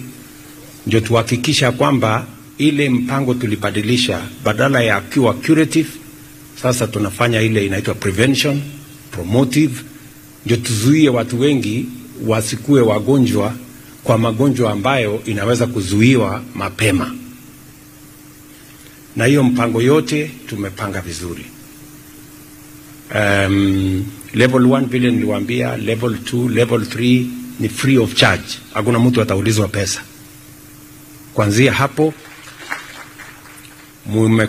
kuna watu hapa wako na kadi ya NHIF, si ndio? Kuna wengine hawana.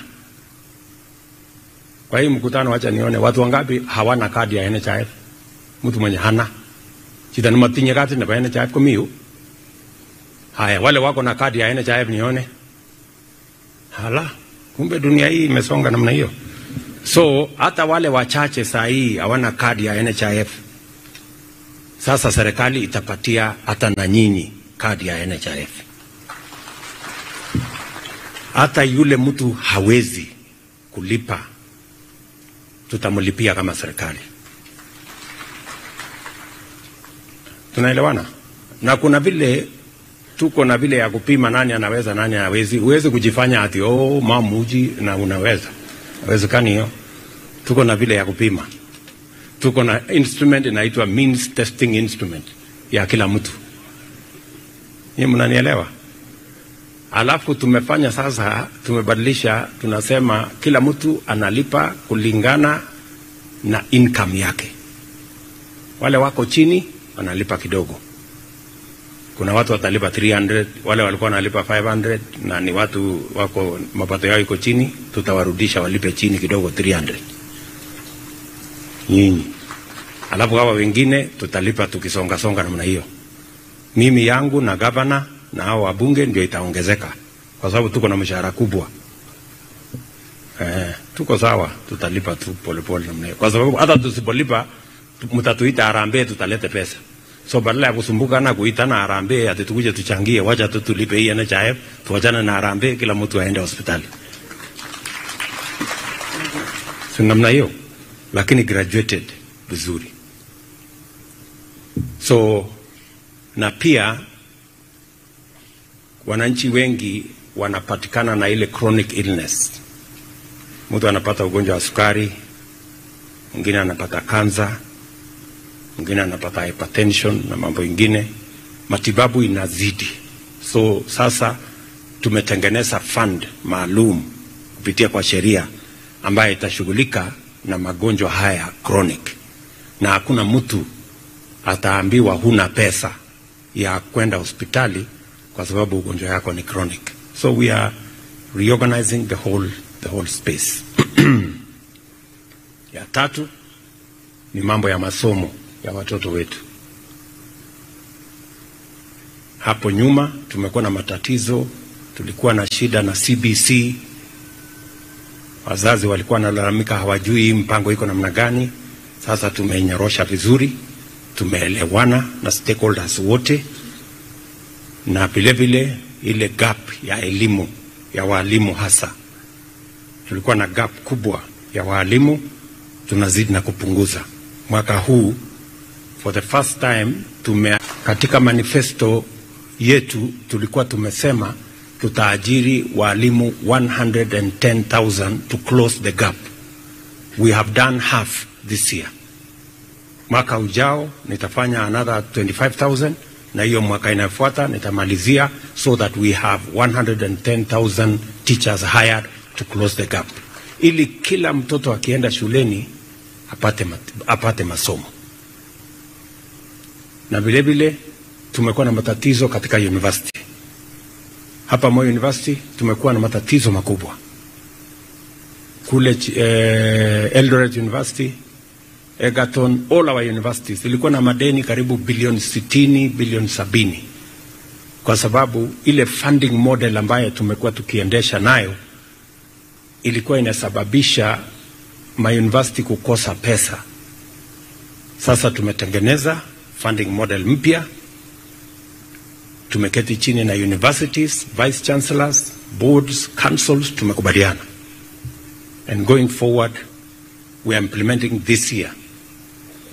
Tumeongeza pesa ambayo inaenda kwa hiyo sekta ya elimu ya TVET na university from about 44 billion mpaka 86 billion ambayo itasaidia kusomesha watoto wetu. So tunataka kusukuma hiyo maneno kwa sababu why, na mimi nashukuru Bishop alisema we are spending a huge budget kwa mambo ya masomo, because masomo ni ya muhimu. Mwaka huu tunatumia bilioni 630 kwa mambo ya masomo ya watoto wetu kutoka chini, na it is the right investment kwa sababu nchi yetu ya Kenya ile rasilimali kubwa tuko nayo ni human capital. Ndio inajulikana the whole world. Wale wanatuletea pesa nyingi kufikia leo Kenya tunapata shilingi bilioni 4, almost 500 billion kutokana na Wakenya wanafanya kazi nje ya Kenya. Nia yangu ni kuongeza hawa watu wanafanya kazi hiyo watuletee trilioni 1 kila mwaka ikuje Kenya. Ni mnanielewa? Na njia ni kuhakikisha kwamba we have the best human capital tukianza na masomo. So the investment we are making in education is so that we can create the correct human capital to drive the development of our country. Mambo haya ya elimu tumeyaweka kipao mbele na tunashirikiana, and I want to thank the church for being our partners katika kusukuma hiyo maneno. Ya mwisho ni maneno ya ajira. tuko na vijana wengi, vile askofu amesema. Wale watu wanafanya kazi ni wachache. Ni vipi tutahakikisha ya kwamba tunaongeza watu wenye mapato, wenye wako na income, wenye wako na ajira? Na ndio sababu mmesikia gavana wetu hapa akisema katika program yetu ya housing.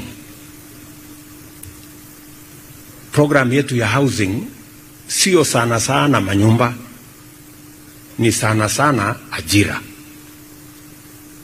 That is what we are targeting. Mpango yetu tukijenga nyumba 1,200 kila mwaka vile tuna kadiria, tutapata ajira ya vijana kati ya 500,000 na 1,000,000 kila mwaka. Tupate watu ambao watatusaidia kuchangia katika kupeleka taifa letu la Kenya. We get more people with an income who can contribute to our taxes, who can contribute to our development. So, na kumbe hata nilifanya makosa. Kulikuwa na watu walikuwa wananipigia makelele, hii manyumba unasema ni ya nini? Nani alikuuliza ati tunataka manyumba? Wewe unatusumbua na housing levy. Who told you we want houses? Kumbe ningeita askofu ya hapa Eldoret niwaambie, eleza hii watu. Kwa sababu si mnasikia wanajenga nyumba hapa housing. Sasa wanahitaji explanation kutoka kwangu ingine gani? Kama kanisa yenyewe wametambua ya kwamba housing ni ya muhimu na wako mbele yetu tayari, yao ndio hiyo mnasikia February itakuwa tayari. Yetu ndio tunakuja ku launch December kuanzisha kujenga. Na ndio nimepanga hapa Uasin Gishu kama vile tunapanga Kenya mzima. Hapo Railway City tunataka kujenga nyumba 5,000 hapo Railway City. Affordable. Utapata nyumba hapo ya shilingi 5,000 kila mwezi, baada ya miaka 20 inakuwa nyumba yako. Utapata nyumba hapa ya 8,000, 9,000, baada ya miaka 10 inakuwa nyumba yako. So mujipange. Nyinyi mnanielewa? Na hiyo nyumba 5,000 hapo kujengwa, tunahitaji vijana karibu 5,000 wa kufanya hiyo kazi. So nyinyi vijana wa hapa ACK na vijana wa Eldoret mjipange. Hiyo kazi, ama nyinyi wale wa kuchagua jembe? Si tulisema kazi ni kazi? Yes, mjipange. Twende pale. Nyumba yote ambayo tunataka kujenga Uasin Gishu, kuna different programs. I think the first phase tuko na nyumba 15,000. Nitakuja hapa December kuanzisha phase 1 ya kujenga hizo manyumba. Ndio tuweze kuhakikisha kwamba tunapata ajira ya vijana na pia tunaondoa mambo ya vitongoji duni. Masikia mjumbe wa hapa akisema ati iko mali nyingine hapa inaitwa Langas ni slum. Iko mtu anataka kukaa slum. So tunataka to upgrade livelihoods ya watu. Hiyo ni sehemu moja ya ajira. Ya pili, tumekubaliana na hawa wabunge kwa ile program yetu ya ambayo tuliweka kwa manifesto ya digital super highway. Bunge this week wanaenda kubadilisha sheria ya CDF. Si ndio? Wanaenda kubadilisha hiyo sheria ili tuweze kutumia pesa ya CDF kujenga ICT hub kwa kila ward,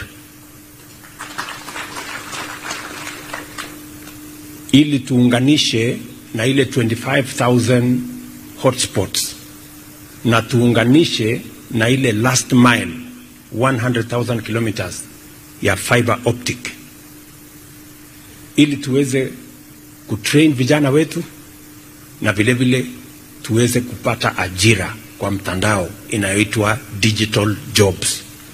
Pale kwa kila ward tutakuwa na vijana 300-500. Tunaweka kompyuta pale, wanajifundisha. Serikali nyingi ambayo tumeongea na wao, Germany, rais wao alikuwa hapa, ametuambia ako na nafasi ya vijana 250. Watu wa Canada tumeketi chini na rais wao, wako na nafasi karibu the same. Marekani almost the same.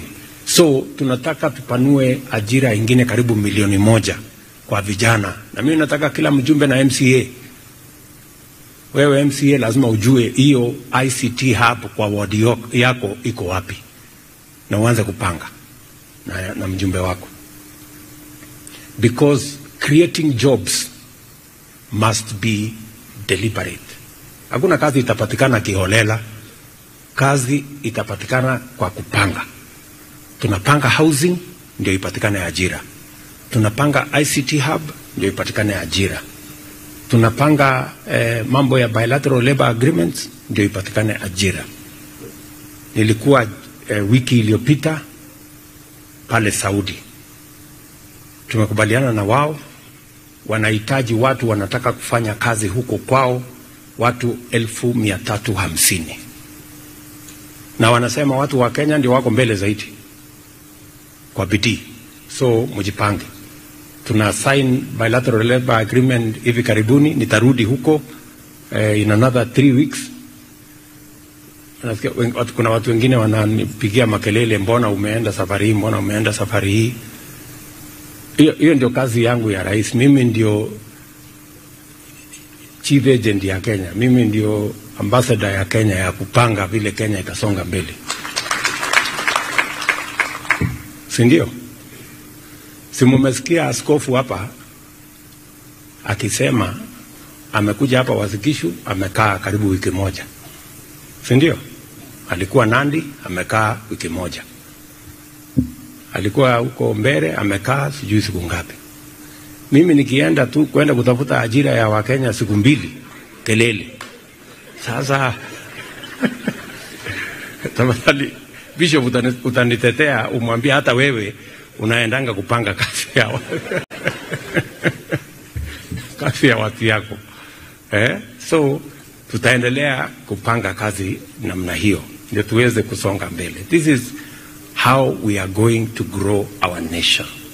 Na mimi nataka niwaambie wa Kenya ya kwamba sisi ni nchi ambayo tumebarikiwa. This country is going to change. I promise you. Hii nchi itabadilika. Usikuwe na wasiwasi. Na tuko na neema ya Mungu. I have no doubt in my mind. Nilikuwa nasema juzi kanisani, nilienda Ngunani, na tumepanga kabisa vile tutapanga mambo yetu. Tutaambia hawa watu tunataka mtusaidie hapa, tunataka hapa, tunataka hapa. Wakati tumeketi chini hivi, salamu, hata hatujasema anything, yule rais wa kule akasema, sasa nyinyi tunajua mnahitaji hii, tumekubali. Tunajua mnahitaji hii, tumekubali. Akasema ile mambo yote, mpaka akaongeza hata ingine hatuko na mpango ya kuuliza. Hiyo ni neema ya Mungu, si neema? So sasa kazi yangu ikakuwa rahisi. Mimi nikampiga tu salamu, nikasema basi, Bwana asifiwe, asante sana, turudi nyumbani, kazi tuendelee. So we are a great nation, we are going places. Changamoto ambazo tuko nazo ni ili tujue ya kwamba Mungu ndiye atatutoa na Mungu ndiye atatuweka. Sio bidii ya binadamu, sio uwezo ya binadamu, but we are going to do the right thing for our nation, and Kenya is going to grow and Kenya is going to prosper. Mimi nawashukuru maaskofu wetu, muendelee kutuombea, muendelee kuombea taifa letu la Kenya. Tutashirikiana pamoja na nyinyi. Mimi nataka niwahakikishie viongozi wetu wa dini, tutashirikiana pamoja na nyinyi. Na saa zingine hawa wanasiasa ndugu zangu hawa wanajibizana na viongozi wa kanisa. Mimi nataka niulize ndugu zangu, viongozi wenzangu, tusijibizane na hawa viongozi wa kanisa. Hawa viongozi wetu, tusikie ile wanasema, na alafu tutajua vile tutajipanga. Unajua shida ya communication inasemekana saa zingine, the problem with communication is that people don't listen to understand. They listen to answer. Yani mtu asikii ile unasema ndiye aelewe unasema nini. Hapana, anasikia akipanga vile atakujibu. Na hapo ndio communication inaharibika. So let us listen to these great our spiritual leaders so that we understand what they are saying and so that we can see what we can do going forward together, because we are members of one society.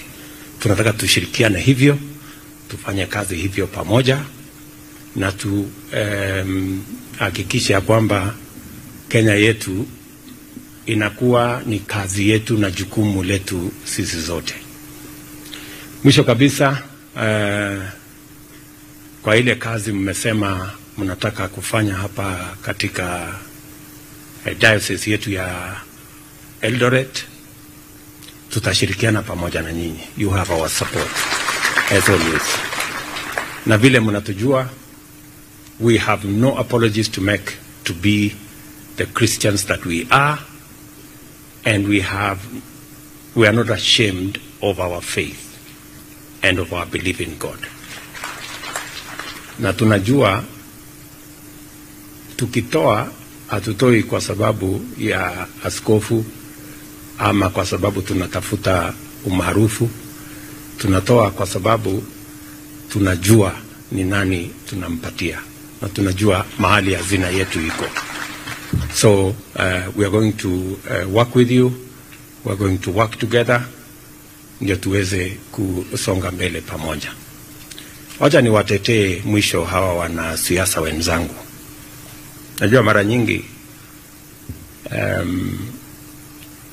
wanalaumiwa kwa kuongea mambo mingi mpaka wanaharibu.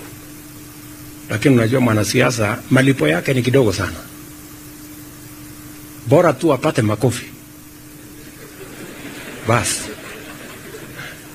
Hapo malipo anaweza kufanya anything. So shida sasa mara nyingi bishop ni kwamba wanasiasa wakipigiwa na makofi na hao waumini ndio wanaharibu. So wakipunguza tu makofi kidogo, hawa watu watakuwa watu wazuri.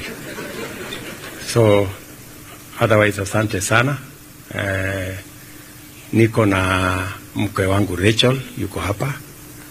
Pengine akuje aseme ya mwisho. Karibu.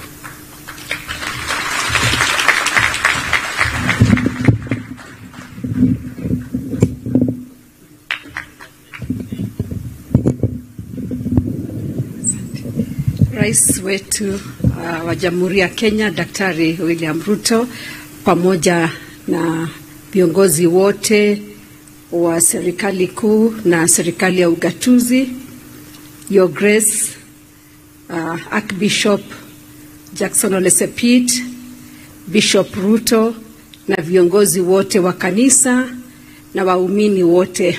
Bwana Yesu asifiwe. Asifiwe tena. Sitakuwa na mengi ya kusema kwa ajili kiongozi wetu wa kitaifa ameongea. Mimi tunasimama hapa kusema pongezi kwa ajili ya miaka 40 ya safari ambayo mmekuwa nayo katika Diocese ya Eldoret. Waswahili wanasema kwamba mwenda pole hajikwai, na nimeona kwamba hiyo kwenda polepole kuanzia mwaka wa 1983 hadi sasa mumeweza kupiga hatua kubwa sana. Kwa hivyo mimi nasema asante sana, na kama vile Archbishop amesema, tusisahau yale Mungu ameweza kutufanyia. Mimi nilisomea pia shule ya upili ambayo ilikuwa inaongozwa na kanisa ya ACK ya Diocese ya Maseno North. Kwa hivyo nimeelewa kidogo vile Waanglikana wanafanya na nilifurahia sana kujifundisha mengi. Kwa hivyo tunawatakia baraka za Mungu mnapoendelea katika siku za usoni. Wacha Mungu atembee pamoja na nyinyi, aweze kuwa na nyinyi kwa mipango yenu yote. Biblia katika kitabu cha Methali Tatu inatuambia kwamba tumpatie Mungu mambo yetu yote ili aweze kutusaidia. Kwa hivyo wacha Mungu atusaidie na pia aweze kusaidia nchi yetu ya Kenya. Asanteni sana, Mungu awabariki. Tupigie mama wa taifa makofi tafadhali, makofi ambayo yamefaa. Asante sana Your Excellency Mama Rachel Ruto. Tungependa sasa